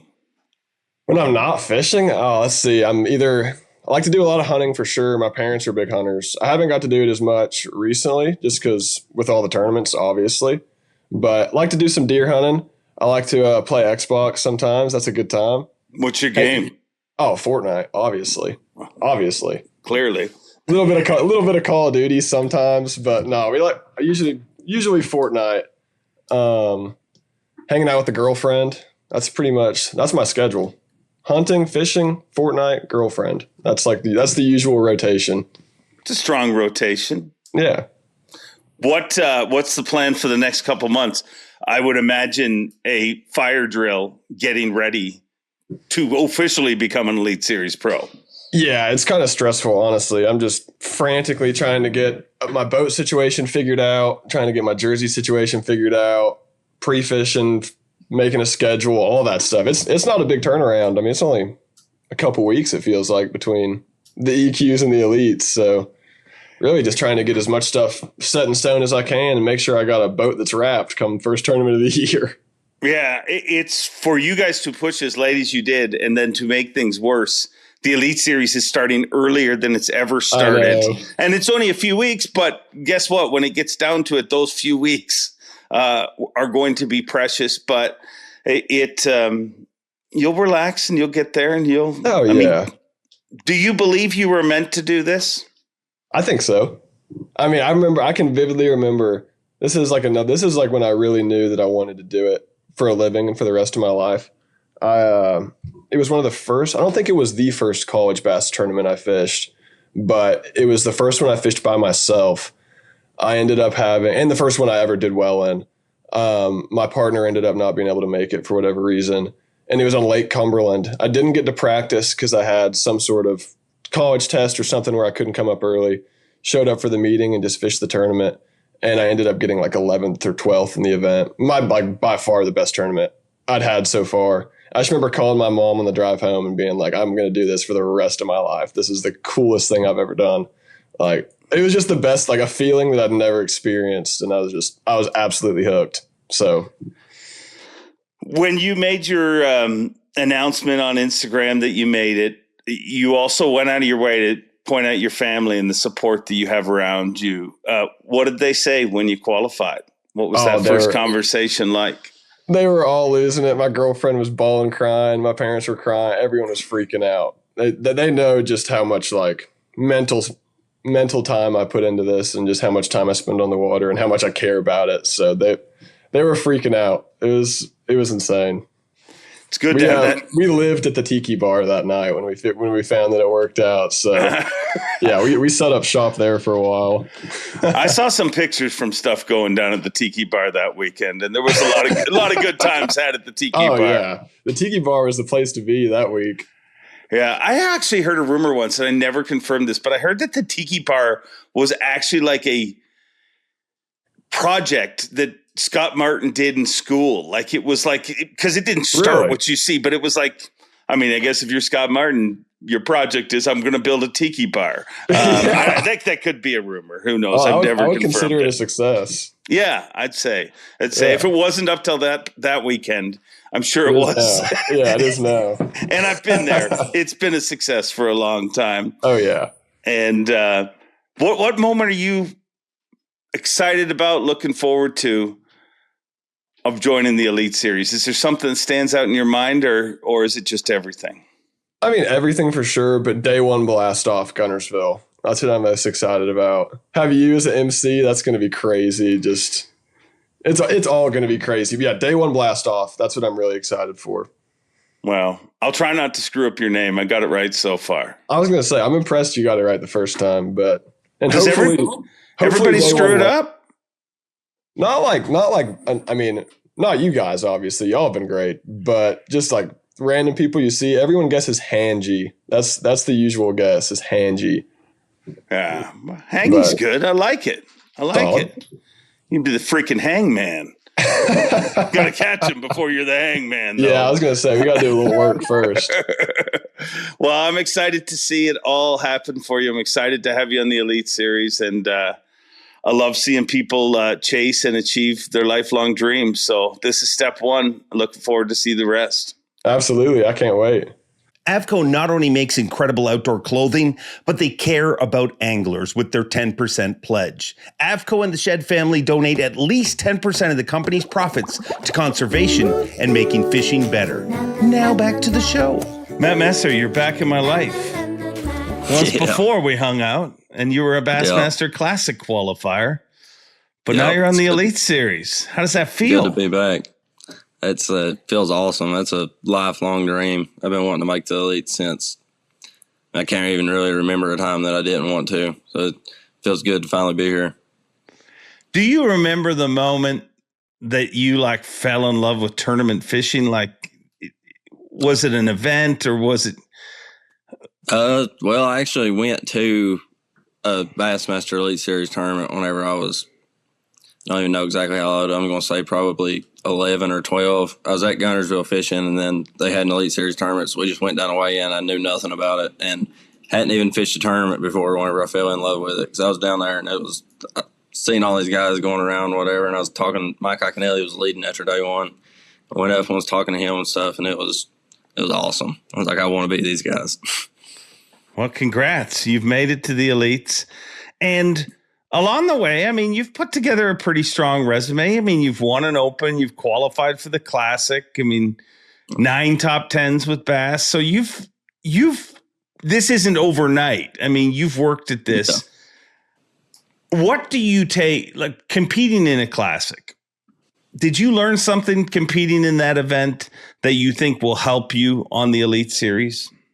Yeah, I was kind of in my head bad on that event just because I was so happy to be there that it was like all week was like a dream. So it kind of messed with my fishing. So I've been wanting to make it back to the Classic or the Elite Series or something just to get that out of the way and be able to fish. I feel like that week I wasn't spun out, but it was just like crazy. Like it was hard to go just try to do my job and put everything else aside. People talk about that all the time, but I think it's way underestimated. Just like it's still to this day. And I mean, I've worked 16 Classics and I'm not even competing in it. I'm just yelling stuff into a microphone, but it still is an event that I'm underprepared every year. Like it's just, and if you're a fan, it's even 10 times that, because I mean, you just want to be part of it. How much is competing in that Classic has driven you to do what you've done here this year? Well, I went to the Classic and, it was always a dream. And then after I went, it was a bigger dream to try to make it back and trying to win Opens. That's how my goal was, to make it back. But I feel like, not going to say it's got easier to make it going through the elites, but it's more feasible than winning, I feel like. So that's the Elite Series was the main goal, but Classic is definitely one of the big goals for sure. Yeah, that's the problem with the Classic. I tell people that whether you fish it or even if you attend one, I'm like, the problem with the Classic is once you attend one, and again, if you compete in it, it's tenfold, but once you go to one, you don't want to miss another. Like it is, it's the greatest party on earth. And you got to see Justin Hamner hold that title. Were you in the arena when he won? No, I wasn't in there whenever he won. I was in there watching weigh-ins, and then we had to rush back because I had something going on back home, so I ended up having to leave early, and then everything unfolded. Well, you're going to be back in the Elite. You're going to be on the Elite Series now. And how has the last couple of weeks been for you? Busy? It's been insane. I come home thinking I was going to be, season's over, going to be deer hunting and stuff. And then I can't hardly sit in a tree stand. I'm like, I got to go home, try to deal with some of this stuff. But it's been awesome. Absolutely happy to be trying to deal with it. So if somebody hasn't seen you fish, don't know anything about your career, who's Matt Mercer? How do you fish? What is your style? If they watched anything from this year, it would have lied to them pretty hard, because this year I spent a lot of time offshore scoping and stuff. And just because the last couple years in the Opens, I've seen the boys that's qualified, and it's pretty much like the common denominator through everybody. So it was my whole off season last year was, if I went fishing, I didn't care if they were biting on the bank. I didn't care if that's what I should be doing. Spending time just trying to get better at the scoping and just I feel like that's the most consistent way if you can get good at that. So this year, that's what I spent a lot of my time doing, but that's not really me. I like to have a big rod in my hands and go shallow, braid, or flipping 20-pound fluorocarbon, 25-pound fluorocarbon. I like to be shallow, hand-to-hand combat with them. You're from Kentucky, but you've had a lot of success in Florida. I assume that's got to do with that style of fishing. That's how I like to fish. Yeah, I like to be in the dirt doing stuff like that. What I would assume with what you just said that you're looking forward to the varied schedule with kind of one off, one on. Yeah, absolutely. I spent a lot of time scoping this year because like I said, I feel like that's the most consistent way if you can get good at that. But definitely looking forward to tournaments that I go and I don't have to worry about, if I go shallow, don't have to worry about what's going on out there. Don't have to try to compete against it. It's just everybody's not going to have it. And it's going to be a fun tournament. It's been a long time since I've got to fish a tournament like that. Yeah, it's going to be very interesting. So let's get to know you. What's your favorite movie? Probably Talladega Nights. It's a strong one. Strong one. What kind of music you into? Mainly country music. A little bit. Might throw some other stuff in there if I'm pulling in the boat ramp, need to get fired up or something. What is other stuff? Probably I don't know, might get a little AC/DC. Depends what kind of fishing day I got. If it's going to be calm or if I'm going to be flipping 2-ounce weights all day, it'll vary. A little Black Betty pulling into the boat ramp. Oh, nice. Have you thought about what song you're going to use for your weigh-in song? I haven't. I mean, I haven't thought about it too much, really. Black Betty was my weigh-in song for the Classic. Probably won't do that one again. That tournament did not go as planned. So, I don't know. Probably some country song. I have to figure out. So you didn't think it was the song? I think that's probably what it was. Yeah. I don't have nothing else to blame it on. I mean, Black Betty's a pretty strong weigh-in song, I will say. There's like a really cool, I'll find it afterward. There's a really cool new version of Black Betty that you might like. Oh, really? So maybe the new version. I'll send it to you afterwards. We'll talk about it. But what's your favorite meal? Probably deer meat. I've straight up rednecks around here, coming from the middle of the country. Who are you looking forward to competing against on the Elite Series? All of them, really. I've over the last 2 years, all the boys I've fished against in opens that did qualify, I've liked every one of them. All of them's been guys I would like consider my buddies, so it's going to be good to get to fish against them again. And then, I mean, all my childhood heroes, there's too many of them to name. I've looked up to these guys for my entire life. What do you do outside of this?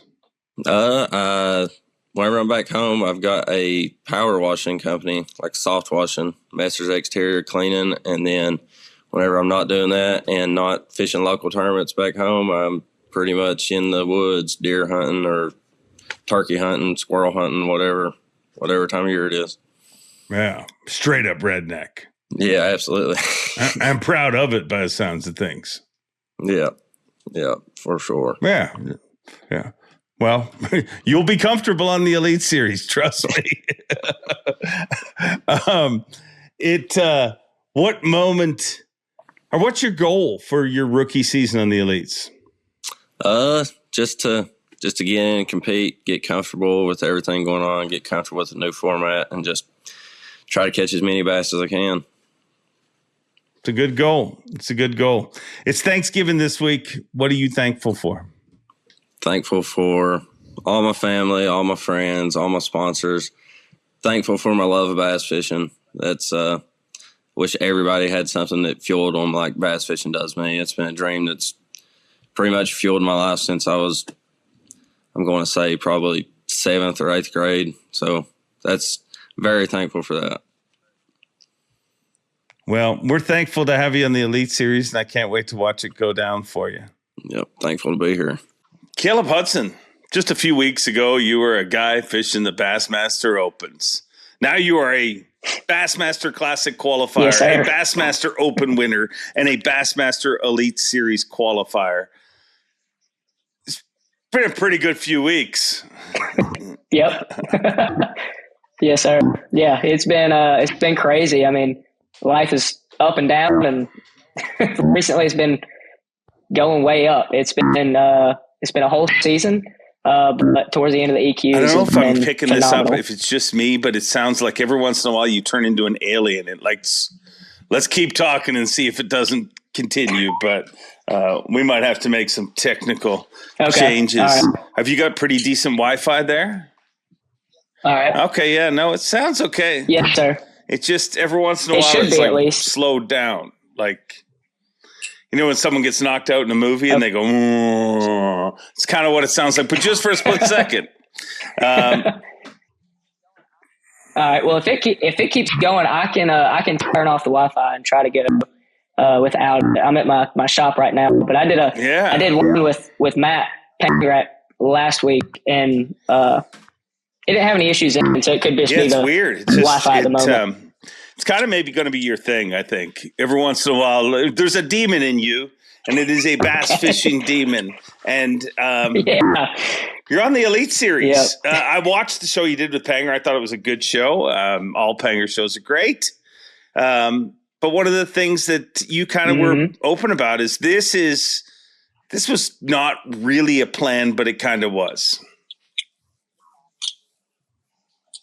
Yeah, I mean, it was – a lot of guys, there's a difference between me and a lot of guys is, obviously everybody in the Opens is trying to make the Elite Series, but for me, I never really thought it would ever come true. I kind of had a little bit of self-doubt.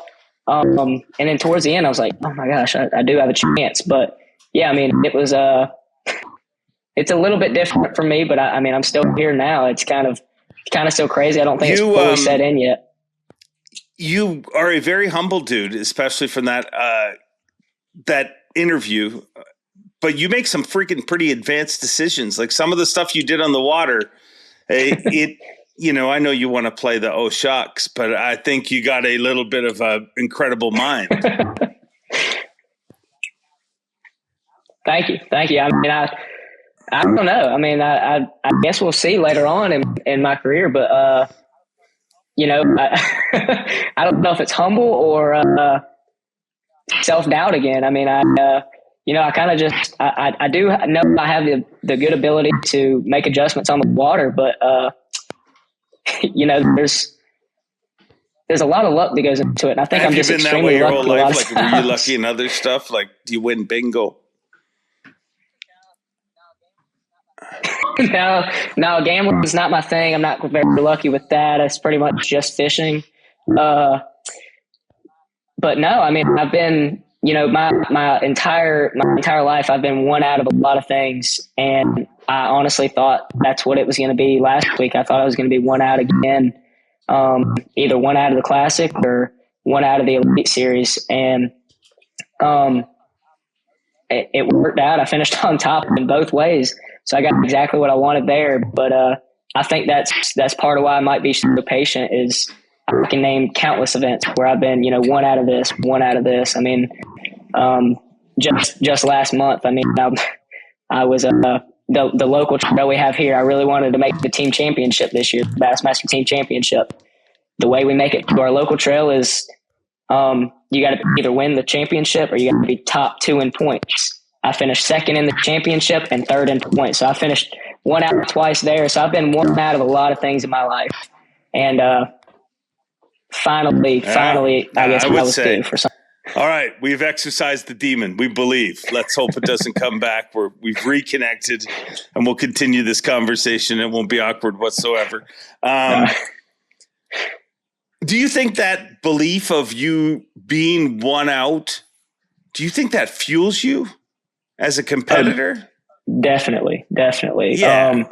I talked about this on another show last week. I mean, I've been, if I would not have been, so close to certain things so many times, I would not have been so adamant on keep on going. I discussed before I made the bracket, didn't have a very good finish at the bracket. I've walked across the Classic stage, twice with the College Classic.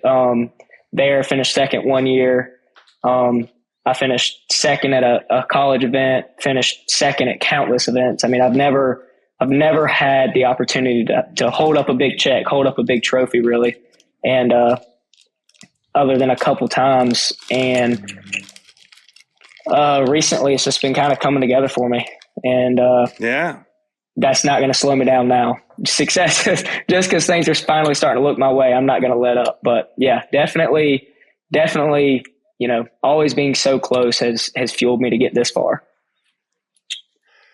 So what was different this time? Did it feel different other than the actual result, obviously? No, sir, it really didn't. It really did not. I kind of got there. I knew what I had to do. I put my head down. I've had a couple other, events where I knew what I needed and made it happen. And this was just another one of those. I knew I needed a top 10. And I kind of just did a full send on an area that I knew had some big fish. And it's as simple as that. And it wound up working out. That's all that happened, really. It's a simple story. Well, it's a pretty good one. It's a pretty good one. Are all those seconds worth it? Definitely. This is a far greater achievement than any single, first place trophy, for sure. I mean, this is a undisputable title that means you are some of the best. I mean, people get lucky, but people don't get lucky to make it here. So I'm beyond blessed. Well, I like the sounds of everything, but you are joining a big fraternity. And I don't just mean all the Elite Series pros. I mean one fraternity specifically, and that is the Brotherhood of Caleb's. There's 2 other Caleb's on the Elite Series, unless I'm forgetting somebody. And if I am, I'm going to hear about it. Of course, Summerall and Kufal. Mm-hmm. Yep. Which Caleb are you more like? Probably neither. I would probably say Summerall, I feel like. I would probably say Caleb Summerall between the 2 Caleb's. I'm probably somewhere in the I probably wouldn't even say in the middle. I'm probably somewhere way outside of those 2. But if I had to choose one of the 2, Summerall, I guess. Do you like fighting? No, not at all. Not really. I mean, yeah. I fish. That's it. I stay away from that. So you fish like Caleb Summerall is what you're saying. Fished like him. Yeah. Maybe not, personality wise, Yeah. Yeah. What would you say your personality's like? Like if you were filling out a dating profile, not that you need to do such thing, but if you were, like, tell me who you are. What's your personality? Let's see here. What would I put down? I'd probably put down, let's see here. Quiet, but quiet, uncertain. That's a good example, especially in these circumstances. Uncertain. Yeah. I don't know. That's an odd one. I got you. Quiet and uncertain. I mean, I don't know if that's going to get a lot of people to swipe on you. Yeah. If you want to have no idea what we're doing, date this guy. But no, it's when did this dream start for you? I've been fishing since high school. I was on a high school team here in Evans, Georgia. I went to Greenbrier High School. Then I went to 2 different colleges. I went to Emmanuel for a year, and then I wound up going to USC Union, where I graduated from. They got a great program going over there. And without that program, without ever going to that school, I never would have been here. Is that Coach Kuhn? That's Coach Kuhn. Yep, that's him. Yeah, world famous Coach Kuhn. World famous. He's worldwide. I mean, I think he's on a couple T-shirts nowadays. Yep. So if you go to the Classic, I'm pretty sure he'll have some faces on sticks and stuff like that. He's pretty big. So yeah. I mean, without that program, I would not be here right now without going to that school, without going to some of the college events, without winning Team of the Year, without the bracket, without Bassmaster's collegiate level, I never would have made it here. 100%. I actually quit bass fishing for 2 years in between. So I did 4 years of college, just like most people, but I did 1 year to manual fishing, and then I took 2 years completely off. I went to tech school here to do mechanical engineering. And I was only like 1 class away from finishing that. And Coach Kuhn had got in touch with me, and I was like, well, I'll give it another shot. It sounds fun. And then I can always go back to tech school. And I never went back to tech school, but I did make it here. So. What is it like to get recruited by Coach Kuhn? Like, is it a Nick Saban type? It almost is. People have ever wondered what it's like. He's a lot like Coach Saban. He eats a lot of oatmeal cream pies. just like Saban. He's not very serious. Yeah. But he's a great coach. He'll do anything for those kids. Never have a complaint. He gets the kids exactly where they need to be. Books great houses. Covers almost all expenses. It's a great program. It really, it's got to be. It's a smaller school. I would be very willing to bet in the next 3 years it'll be just like a San Montevallo's stout in 3 years, but it'll be a lot like a Emmanuel College. It'll be a smaller powerhouse team for sure. He's building a great program over there. Wow. So what did he say to convince you to change what you were doing and go back to school? I really don't remember. It had to have been something good. It must have been, a strong NIL package. But I don't know. Is that real? No, I wish. I wish. Dude, it's already come so far. Like, I swear to you, the fact that there's people recruiting each other, the fact that what is available in colleges 10 years ago, people would have made a podcast wondering if that'll ever be reality. So to say that there'll be NIL 10 years from now, whether that's good news or bad news, I don't think it's impossible. No, not at all. I definitely think that will be. It's not going to be the craziest thing I've ever heard of if it does come true. Yeah. That's right. Well, I'll get into coaching then. I think I'd be a wonderful coach. Yeah. Seth Feider wants to be a coach. That's what he said when he retires. He wants to be a coach. He's going to wear like a velour maybe like a hockey coach. I could see him being like a hockey coach. Maybe not a bass fishing coach. Right? No. That's what he wants to do. He wants to. I mean, dude, he smokes too much. He can't be a hockey coach. That's true. That's true. What's your goal for your rookie season? I think everyone's goal is to win an event. So of course I'd like to win an event. There's a couple I have highlighted so far. I mean, I may finish dead last, but I'm really liking that Lake Murray event coming up. I live about an hour and a half from there. Definitely going to do a lot of pre-practicing before that event. That's definitely my number one goal, to win an event. Good goal. And then second goal is just, not be dead last in points after the season. Don't have a terrible year, and then rookie of the year, of course, everybody wants that title. Yeah. Rookie of the year is a good one to get. It's Thanksgiving this week. What are you thankful for? Thankful for Bassmaster. I'm thankful to be here. That's what I'm thankful for. Yep. That's not something you hear on the internet nowadays. Yeah. Listen, dude, it's been an entertaining 15 minutes. I really look forward to having you on the Elite Series. Congrats on everything. And I think we'll be having more of these conversations in the future. Are you agreeable to do such a thing? I hope so. Yes, sir. I'd love to be back on sometime. Hopefully I do something worthy enough.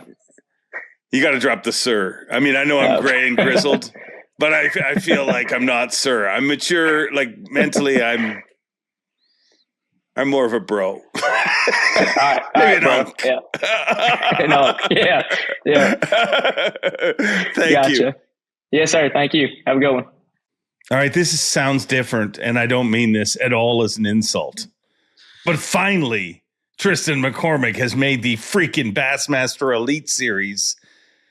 Mercer, you know how long I've been waiting for you to tell me that? It feels like, you've done a lot, but it feels like, I think it's because of the other stuff you've done. You fished 2 classics, you won an open, you won a collegiate championship. It just felt like, well, he'll be on the Elite Series any minute now. You were tested. Yeah, I was tested to say the least, but I told myself at the end of each year, it took me 5 years to make the Bassmaster Elite Series. In year 1, straight out of college, I knew I wasn't prepared, right? Like I just knew all around. Yeah. Yes, I did win one, one Hartwell, but still, like I still felt like I didn't have all my ducks in a row, if that makes sense. And now, transitioning 5 years later, like I told my wife beginning of this year, I said, whether I make it or not, I said, I feel like I'm prepared. So lo and behold, here we are talking to Dave Mercer. I mean, what the heck, dude? Well, you've talked to me. I mean, you don't have to make the Elite Series to talk to me. I'm easy to find. But why do you think it was all? Do you think it happened when it was meant to?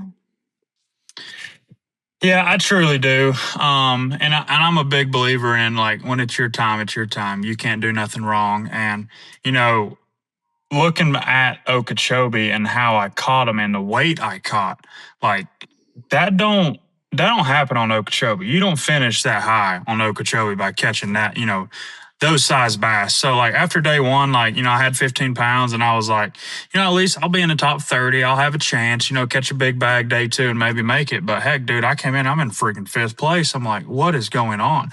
And that all revolves back to like, when it's your time, and there's nothing you can do wrong in that scenario. And, that week at Okeechobee, that was it for me. Well, you're in the Elite Series now. I imagine you've done nothing but just sit around and chill since you qualified, right? Yeah, totally. I'm actually in Arkansas right now, duck hunting. It's going to be a quick turnaround for you guys. Does that concern you? No, not really. I almost wish like we would have started like a week after Okeechobee.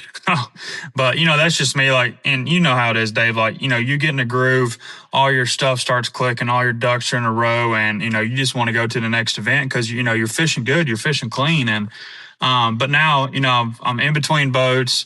I'm waiting on my Yamaha to get here for the Phoenix. And, we're just I'm on the phone with the Rap guys, VFX, trying to get all that narrowed down. And, before we know it, like you said, it'll be first week of February. And that's actually my birthday. It's day 2 of my first Bassmaster Elite Series. Yeah, February 6th. Gosh, we got to make the cut in your first Elite then. I mean, no doubt. Because it's your birthday. Yeah. Your family or friends had a party for you? It looked like, following on social media, big gathering? Yeah, it was a big gathering. We had a good time, man. It was how long I've dreamed of doing that. Like I see like when a rookie makes Elite Series, on Snapchat or social media, like you always see like them going home to celebrate with their close friends and family. Cause not everybody like, can be at the tournament. And, but for me to be able to go home and do that inside my shop with all my, closest friends, it was a heck of a time for sure. Well, a lot of people say they want to make the Elite Series. Dude, you proved it. Because from the first day I met you at your first classic, I'm like, we need to get this guy a hair sponsorship because you had one of the most glorious manes in the history of professional angling. You no longer have said mane because of a highly publicized bet. Are you regretting that at all? Dave, I'm not regretting it at all. The only thing I wish that would have happened is I kind of wish that Michael Neal would have got in on it too, because here's the deal. A lot of people know, but me and Michael actually made the bet, me and Michael Neal. And, but Michael didn't make the Elite Series. So Mikey's like, hey, Russ, you get to cut his hair. I'm like, dude, what the heck? Russ is running his mouth. I used to cut hair back on the baseball team. I cut all our guys' hair. It'll be great. And that's... Here we are. I think it's growing back pretty good, though. Let's see. Take it off. Let's have a look. It's growing quick. I'm telling you, you will have hair by the time the Elite Series kicks off. Like you won't have what you had, but you're going to have something stylable by the beginning of the Elite Series. Yeah, and I've been talking to wife about it. Like, we've got to figure out a way somehow to come up with something, like not even necessarily like market it, but like try to have like, hey, how long do you think it's going to take to grow back? How long do you think? And make something cool and fun out of it. Like on social media or even on the Elite stage, like, hey, if you 6 months and you might win a lose reel or whatever. I don't know. I hadn't figured it out yet, but I'm going to do something. put the details together. You should probably sell some hair jigs. You know, that is one thing I really did screw up on. My buddy called me. He said, "Where's all your hair, dude?" I said, I think it's in the yard. He was like, "You are an idiot. You should have took that up on stage, sold that hair for some hair jigs. Like, you would have been set." I'm like, dude, I didn't freaking think about that. Oh, God. How cool would it be? Roll into Gunnersville, your first elite, finally there, win the tournament on your own freaking hair. Oh, that would be awesome. I don't think when you guys FaceTimed me last Friday, it was disheveled. I was about to walk into a Seinfeld show, which was really good. Go see Seinfeld if you get the opportunity. But I don't think I've ever seen Russ Lane that happy in my life. I mean, he was downright giddy while being your barber.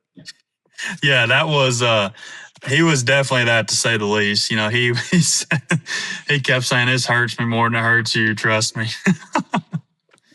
Oh, that's a good time. But that, you know, that's something like I'll never forget. I don't think anybody in Bass will ever forget.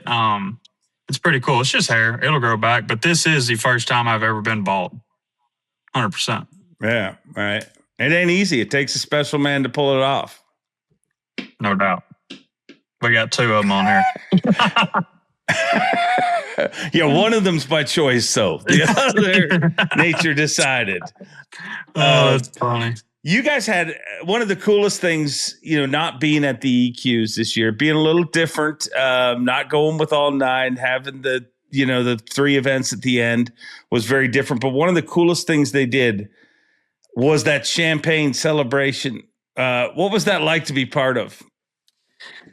So they told us backstage, Hank was like, "Hey, we got something cool we're going to do for y'all. It might get, he's like, put your phones up. You might get wet and nasty." We're like, kind of look at each other like, what's he talking about? And then we get up there and he's like, I just see everybody start walking around with champagne bottles. I'm like, whoa, this is cool.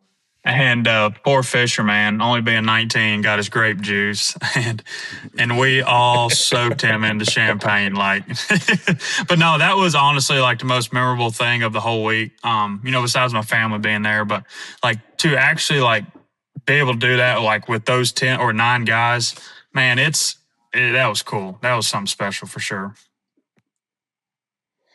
One of the cool things that comes from collegiate fishing, and obviously you're one of the greatest collegiate teams in history, Bethel. What you guys have gone on to do is amazing. But one of the cool things that comes from that is you guys have a connection, I think, not just with your team, but other people you connected with. And we're seeing that. You guys are a lot more social, helping each other, you know what I mean, than what we've seen in previous generations of anglers. Do you believe that your qualifying group will you have that kind of connection with that group throughout your entire career, do you think? Are you saying like the 9 guys I qualified with? Yeah. I think some of them. I don't know. I just feel like it's such a wide age spread, and that's bad to say. Like, I mean, heck, I'm one of the oldest ones besides Russ, but I don't know. I feel like all of us are like from different, like, of course, different parts of the world. The Pake South down in Texas, me and Sam Hangii are Tennessee, but I don't know. I just don't feel like it was like the year like Logan and John and that group made it. Like, because all of them guys are staying together. Like him, Logan, Rob G. Like, that's a big group staying together. But I don't know. I could be wrong. They're all great guys, and it's not like I'm saying anything bad about them. They're all great guys. Yeah. I think the all 9 probably leads more to that because you guys really didn't know who was – it was the last – it was 2 events. It wasn't like it was the last – Champlain was what it was, and then you had 2 events. You're like, well, these guys might be in contention and might not. Like with the 9, you go down to those last 3 events, and you're like, well, this is the guys that – are probably going to make it. Yeah, and what's your goal for your rookie season? Oh, boy. Sorry, go ahead. I was just going to say, like, I was kind of like, I didn't know how I felt about not doing all 9. And it really made me mad before we got to the EQs because like I was fishing good and I would have been in the top 9 in points. And but then going into Champlain, it's just like, boom, back to zero. But I still think, like, from those 3 tournaments, like, you look at the guys that made it, the Fisher Anayas, the Pake Souths, like, those guys were leading their division in every single tournament. Pake South won his division. Fisher, I think, finished second, should have won. It's not like you were getting a guy that finished 50th in points. Like, you're still getting some high tier class guys. And that's what everybody's like, oh, well, somebody in 50th place that made it to the EQs could, go to the elites. I'm like, yeah, they could, but I don't think that's going to happen. Yeah. And it so didn't. what's your goal for the, no, it didn't. What's your goal for your rookie season? To win Rookie of the Year, because you only get one opportunity. Of course I'm going to say win one, but my biggest goal is get back to the Classic. That's my biggest goal. Like, I want to stay goal every year is going to be to make the Classic cut. Because if you make the Classic cut, you're going to be good enough in AOY where you don't have to worry about falling out. Yeah. They're addictive. Like, you go to one Classic and you don't want to miss. Like, what was it like to miss it? I mean, you went to 2 in a row and then missed a few. Has that been frustrating? It's literally the worst thing ever. Like, and that's exactly what I tell people. Like, once you go to one, like, even as a fan, like, you don't want to freaking miss one. But I'm like, dude, you go fish one and you don't want to miss one. And I'm really upset that they're going back to Knoxville. Like, really upset, because that's like record breaking. Everything's right there. The crowds are huge. I mean, it's going to be a heck of a Classic. I'm excited for that one. It will be fun, but it is weird. Like, I always think, and I think it's the weirdest for the rookies on the Elite Series, because you guys, the Elite Series kicks off and it's like, we're 2 events in and like, it's rolling. I'm an Elite Series pro. And then it's like, slow down. Yeah. We're going to take a month or so off and we're going to focus on the Classic. And you got to wait a little while. But here's my prediction for you. I believe this will be the last Classic you miss for quite some time. So enjoy yourself in Knoxville, Tennessee, would be my recommendation. I'll try. Yeah. We'll have a little bit of hair. It'll be all good. It'll be all good. I'm excited you're back in the elites, dude. I know I messaged you a few times throughout the season, but I honestly meant that. Like, you're one name that I have watched every single year. And I've watched you get close, and you deserve to be part of the Elite Series, and the Elite Series is better for having you on it. So I can't wait to see it all go down. That means a bunch, Dave. Seriously, like I said, I've dreamed of this, and I'm fired up to get to Guntersville. It's going to be a good time. Yeah, it'll be fun. I look forward to seeing you there. And next time you do a massive haircutting and you have such glorious locks, save a couple of strands for a brother. I could use some donor hair. I'll hook you up for sure. Don't worry. Get back to duck hunting, dude. Thanks a ton, Dave. I've run a Yamaha outboard for over 30 years. It has got me home safe each and every time. If you enjoy this podcast, remember, Yamaha supports it and they care enough about you to make this ad read very short. Now back to the show. Pake South, last time I saw you, we were doing Bass Live together. And I said, you'll make it. You'll be fine. Well, you'd made it. Welcome to the Elite Series. Thank you. Glad I made it. This has been you're one of the few people, let's just go down memory lane. Let's start things off with memory lane. I don't know if this will work at all, but I mean, I meet little kids all the time at events that their dad, their uncle, somebody says, oh, that kid's going to be on the elites one day. And to be honest, it almost never happens. But I met you a long time ago. And if you look right there, we were both a lot smaller at the time. That's when I met you for the first time. And you've been like sniffing around this sport for a long time. There's you and Brandon Palnick. And do you got a Pake the Snake shirt on? Is that what you're wearing there? That's what that is. That was a long time ago. I might still have that shirt somewhere. Is Pake the Snake still a thing? And do I need to be brush up on that? Or Not really. It's Pake at the Lake now is what my Facebook is. I think that was a one-off shirt deal. Yeah, custom airbrush deal. Obviously, a much younger Brandon Palnick as well at that time. And this, to me, is one of the coolest pictures. It's you with Lake Fork legend, of course, Kelly Jordan, your brother, and a guy you qualified with, Russ Lane. I mean, who would have ever imagined when you were posing for this picture that, guess what, we're going to qualify for the Elite Series together? Yeah, that was really cool. My dad sent me that picture right after it was official that I qualified, and I went and showed that to Russ. It was super cool to qualify the same year, same season as Russ. So how old are you now?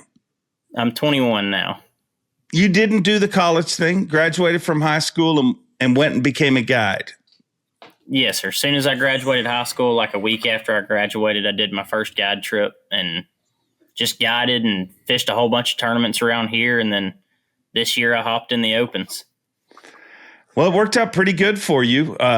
One Angler of the Year in Division II, and then had to restart things with the EQs. Sir. Did you like that experience? Honestly, with as good of a season as I had in Division II, I kind of wish it was the 9-tournament series like it had been in the past. But I mean, it was cool kind of restarting. It made it a lot more stressful only having 3 tournaments and having a bad one at Champlain like I did. I got behind the 8 ball right off the bat. But it was a good experience having to come back from. I finished 51st at Champlain, and I knew I needed 2 top 10s, and I got it. I think I qualified by like 3 points, so it all worked out in the end. It worked out. You had a lot of nervous people that weekend, though. I'm sure you were one of them, but there was a lot of people cheering for you, but you pulled it off. You've always wanted to do this since that picture I just showed when you were a little kid. I mean, you've been catching. You grew up around Lake Fork, catching giant bass. I mean, you're in the right part of the world. But why have you always wanted to do this? It's as soon as I can remember, as young as I can even remember back to, I've always wanted to do this. And just watching the greats, like Palnick's one of my favorites. I love watching him. I love watching the way he started and how much he's grown now, and obviously KVD, and just watching it. I've just grown up watching Bassmaster, and I don't know. I've always wanted to go to the Classic, always wanted to win a Classic and hold up one of those blue trophies. It's just, I almost get emotional every time I watch like those old Bassmaster Classic videos and old Bassmaster videos. I don't know. It's something that just fires me up every time I watch one of those videos, and I've always wanted to be there, and that's really all I've ever wanted to do my whole life. Do you think you were meant to do this? I think so. I think that's what I've always been meant to do. It's all I've ever done is fish. What does fishing give you outside of a goal to make it as a living? Like, is there a feeling fishing gives you? Yes, the adrenaline rush of tournament fishing doesn't compare to anything I've ever done. And just I don't know, when you put so much time into it and then it works out during the tournament, and I don't know, it's something about fishing. I don't even know how to describe it really. When I'm out there on the water, I mean, there's nothing else in my mind. It's just me and the fish, and just being able to go out there and put the work in myself on the water. And then when it all works out, comes together in the end, it's just crazy. I don't know how to describe the feeling. Just a huge adrenaline rush that happens over and over and over again. If you had fallen just a few points short because you just slid in there, in 9th place? Yes, sir. If you had fallen a few points short, would that have detoured this goal, or would you be right back at it, ready for next year to go back to the Opens? I'd be right back at it. I'd already be signed up for the Opens next year, right back at it. Told myself I was going to give myself 3 years to qualify. So if I ended up in the Opens for 3 years and still couldn't do it or wasn't getting close, I would have always fished. I would have fallen back to just guiding and fishing tournaments around here. But I definitely, if I didn't qualify this year, I definitely would have been right back at it next year. One of the most amazing things about where you're from, Lake Fork is just such a special community. So much history, so much innovation in the sport. You look at all the innovation that's come from Fork, but all of the incredible legends that have come from Fork, whether it be Mark Pack, Kelly Jordan, Lee Livesey, like the list goes on and on. There's so many incredible people that have done amazing things in this sport.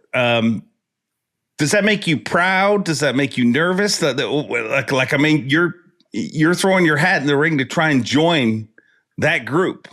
Yes, sir. I'm proud to be from Fork, proud to be one of the greats that has came from this community around here. And Fork grows some really good anglers. It's like you just said, there's a list of people that have done great things that have came from this area. And I guess part of that shows how good Fork is. I mean, it's a very tough lake to learn. Those fish are smart out there. They get a lot of pressure, but growing up here and learning how to catch those pressured fish and having to stay on top of them all the time is, I think, one of the reasons it's grown so many great anglers. Because if you can stay on them all the time at Fork, consistently catch them as pressured as they are, it makes it easier when you go all across the country. And I think that's helped me a lot and helped a lot of people from Fork a lot. Have you heard, obviously, we lost Mark Pack a few years ago, but have you heard from Kelly or Lee since qualifying? I have not. I've heard from Kelly. I texted with Kelly a little bit. I hadn't talked to Lee yet. Well, you'll be spending a lot of time with him in the coming months. What is your goal for your rookie season? I want to win Angler of the Year. That's my goal, is to win Angler of the Year. Obviously I would love to win Rookie of the Year, but my main goal is to win Angler of the Year. Yeah. Well, if you win Angler of the Year, guess what? Yeah, then I'll win both. Yes. You're going to win Rookie of the Year. Yes. What are you looking most forward to on the Elite Series? Like, do you have something in your head that I can't wait to experience this? I'm looking forward to the no scope tournaments. I hadn't fished any no scope tournaments around here. There's been a couple that weren't no scope that I've just turned my scope off all day and just went fishing just to do it. But I'm looking forward to the no scope tournaments. I feel like with the younger guys, there's just the idea that all we can do is scope, and I'm looking forward to showing people that I can do more than just live scope. So I'm really looking forward to those no scope tournaments. I'm really looking forward to going to Guntersville in February with no scope. It's going to be fun. I'm looking forward to it. Do you feel, does that get you up? The fact that you know what the world is saying about people that are 21 years old and qualified for the elites, like, is that motivation? Is that bulletin board material, as they'd call it in other sports? It's a little bit of that. Yes, sir. I'm going to do whatever it takes to catch them, whether that be scoping or not scoping. But I want people to know, like, when I get comments on my social media, I'm sure everybody else my age does too, about you can't catch them without scope. It's just video game fishing and all that. And it is a little bit of motivation, because I've been bass fishing since I was 5 years old. So scope didn't come around. I think the first bass I scoped was like sophomore year of high school, and I was catching giants before scope was ever even thought of. So it is a little bit of motivation to show people that I can catch them without scope. Who are you as an angler? If you had to explain somebody that's never seen you fish, who's Pake South? I like to run and gun.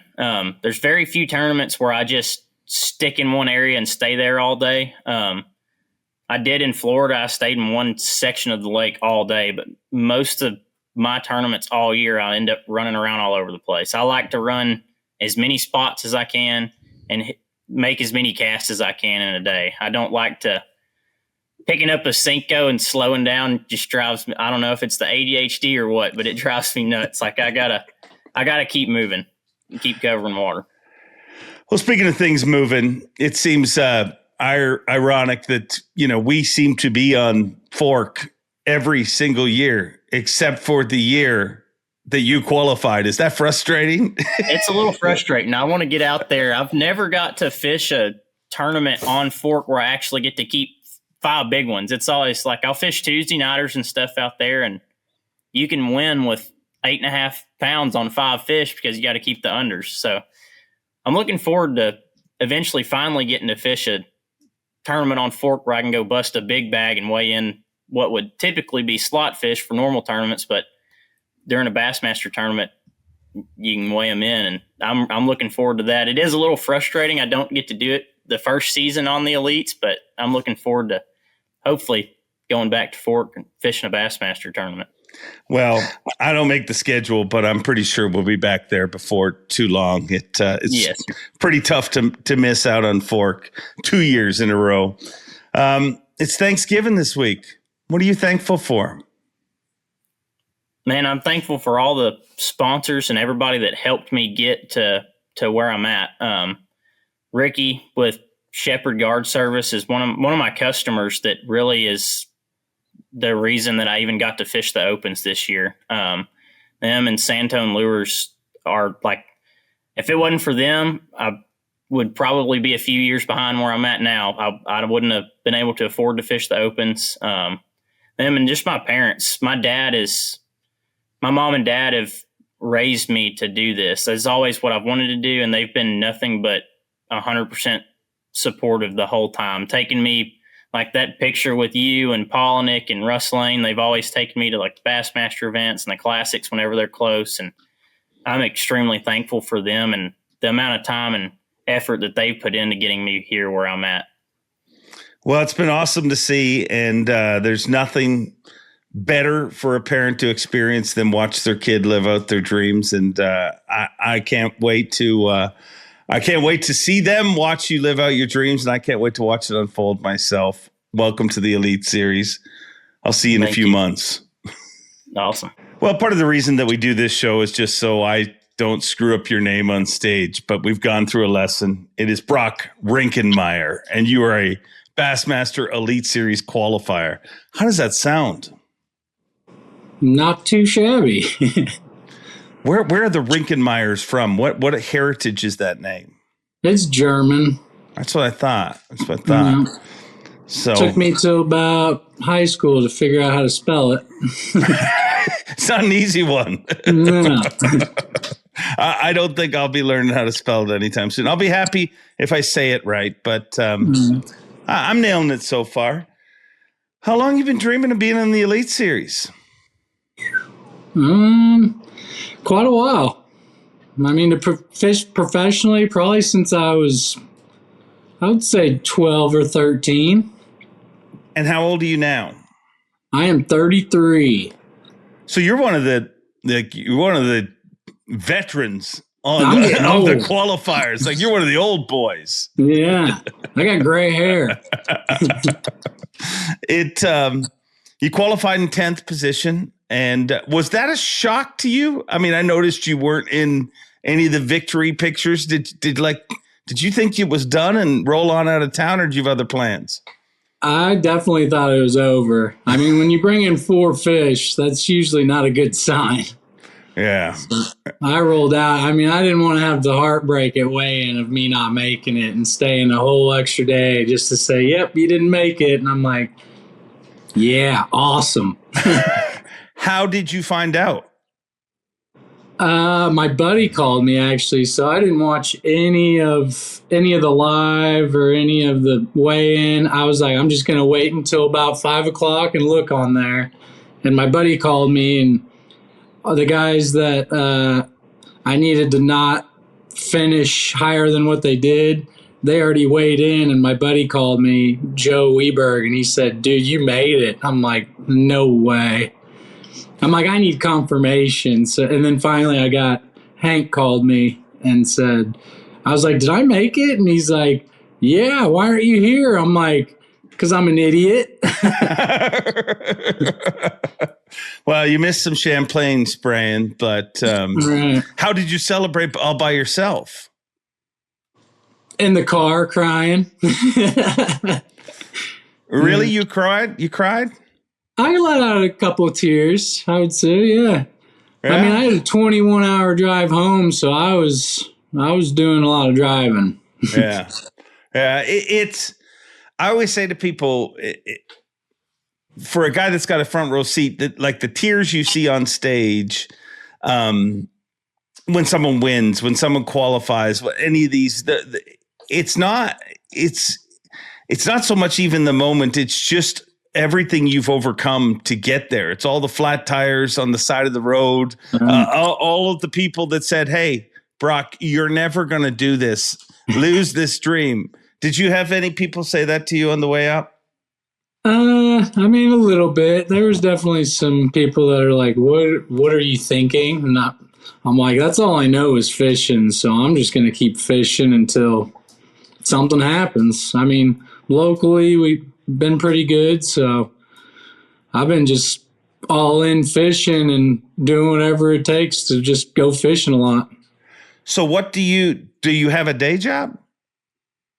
Kind of. I do guide on Truman Lake, which is in my backyard here. It's the flood control for Lake of the Ozarks. A lot of people don't know Truman Lake, but it's a pretty good lake. And then I got my buddy has a sign company, Pyro Signs, and they do a lot of video boards for stadiums. Oh, cool. So I'll go travel with them. If I get some time off, I'll go on the road and work a week or two. Cool. It's a pretty cool gig. It's kind of my dream that we turn the Bassmaster Elite Series stage into a video board. So tell your buddy, let's get to work. We can build one even bigger. Yeah. We just don't know how to pay for it, but I'm sure it can be built. I mean, there's They're people not that build them. No, but this is a great opportunity for your buddy. So who are you as an angler? I don't even know who I am as an angler. I'm a guy that likes to slow down and drag around and figure it out slowly. So you're what techniques would you say are, if there's 4 techniques that you had to say when you look on a schedule, if somebody says these techniques play, you get excited. What 4 techniques are those? I would say bomb casting a football jig around, dragging around, counting rocks. I mean, I'll do the minnow game. I've learned quite a bit of that in the last few years. And then, like your square billing, like Stephen Browning and stuff like that. Your John Cox, I always try to mix in some of that. Yeah. I'm terrible with the wacky rig, though. I need to figure that out. I just can't. I can't put it in my hand for long amounts of time. I don't know why. But isn't it like the easiest thing to catch a bass on ever? Yeah, and I don't know. I never do it. It's weird. You called the long bomb and a football head, you called that counting rocks? Yeah, counting rocks. Every rock, every pebble. That is an Ozarks technique right there. Yeah. I've never heard that term, counting rocks. Makes a lot of sense. Yeah, we don't have much grass around Missouri, so no. We got a lot of rocks and wood. So we're counting rocks and we're counting branches. So when you look at the Elite Series schedule for 2026, what ones are you looking forward to? I would say Lake Martin would fit my style, and then the Tom Bigby that'll be an interesting one. I like the looks of that one. Kind of just go fishing, let it come to you, fishing that water willow and rocks and stuff, shallow water, dirty water. Yeah. If you had to tell me who you are outside of fishing, who are you? Like, what does Brock get up to when he can't fish? I just like hanging out with friends. I'll do a little golfing, just try to be a good person in life. Treat everybody like I want to be treated. And that's about it. Be honest and be yourself. It's a good way to live life. Yeah. Yeah. Have you been busy the last few weeks since qualifying? I'm trying to get my ducks in a row for sure. I've been running a little bit older boat, so I've been trying to get in a new boat and get all that all situated, but it's going to be tough just in a couple months to figure that out. Yeah, it's the way the schedule works out for you guys to end later than you ever end, and the Elite Series to start earlier than it ever starts. It is a perfect storm of, a lot of people are going to be relaxing during the holidays. I don't think you guys are going to be doing a lot of relaxing. No, a lot of calling people, and I'm new to all this. I've been kind of just doing most of it by myself, just family and friends helping me out along the way. So I'm pretty new to the whole fishing scene on that, or the business side of the fishing scene, I should say. Yeah. Somebody needs to make a course for that. Yes. Yeah, they do. What has the reaction been from your friends? They've all been very supportive. They're excited to see what we can do out there. Yeah. Which I am as well. Is there anyone on the Elite Series that you look at and you're like, I can't believe I'm competing against this guy? I would say probably, I don't know. I've competed against him before, but John Cox, I mean, it's always cool to see his smiling mug out there. Yeah, he does a lot of smiling. He also throws that wacky worm a lot. A lot of fish on a general. I know. I'm going to need a guide trip. He actually came here and kicked our butt at Lake of the Ozarks in an invitational one time with the wacky rig. He's a habit of doing that. He smiles the whole way through it. Oh yeah. He definitely. You have to. You got to keep it fun. That's what sticks out to me with him. He has fun with it. He's always laughing and giggling. Yeah. Is there a moment that you're looking forward to on the Elite Series? Like, is there a welcome to the Elite Series moment that you're looking forward to? I would say whenever I step on that stage and see you up there, that'll be the moment where it gets real. Well, not even lying. Well, hopefully I deliver, and I'm sure you will deliver. It's great to have you in the Elite Series. I'm looking forward to getting to know you more. It's Thanksgiving this week. What are you thankful for? Everything. Friends, family, the elites, everything. We're going to eat a lot of turkey. Well, good. You got lots to celebrate, and I look forward to having you in the Elite Series. It's going to be fun to watch you count some rocks. We will. That's fair. You made it. That's right. You made it through all 10 Elite Series qualifiers, and what a freaking rookie class it is. An incredible cast of characters.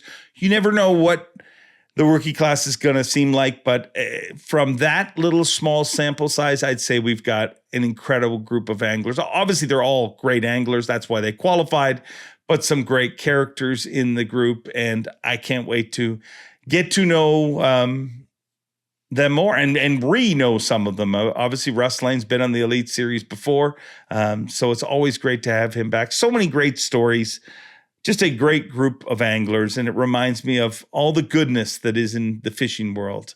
It's really easy to focus on some of the negative stuff out there, and that is the best traffic trick there is out there. Just do the negative stuff. But sometimes it's more important to do the right stuff. And this week's show, as cumbersome as it was to put together, is the right stuff. Congratulations to all 10 of them. And I thank them for being so easy to work with. And I can't wait to watch their careers continue to blossom. I hope you all have a wonderful week. Happy Thanksgiving to all my fine American viewers watching. Travel safe. And remember, be a good human. Try and make the world a better place by just smiling, by being friendly, by holding the door open. And hey, call your friend, say hello, because you know what? Everybody's battling something. Whether you see it or don't, they're all battling something. And together, we can help make things a lot better. And ultimately, it won't just make things better for them, it'll make things better for you. Have a great week. Enjoy being. And as always, Bob Cobb, take it away. Thanks for watching. Please like, comment, and subscribe because Bob Cobb of the Bassmasters told you to. You hear?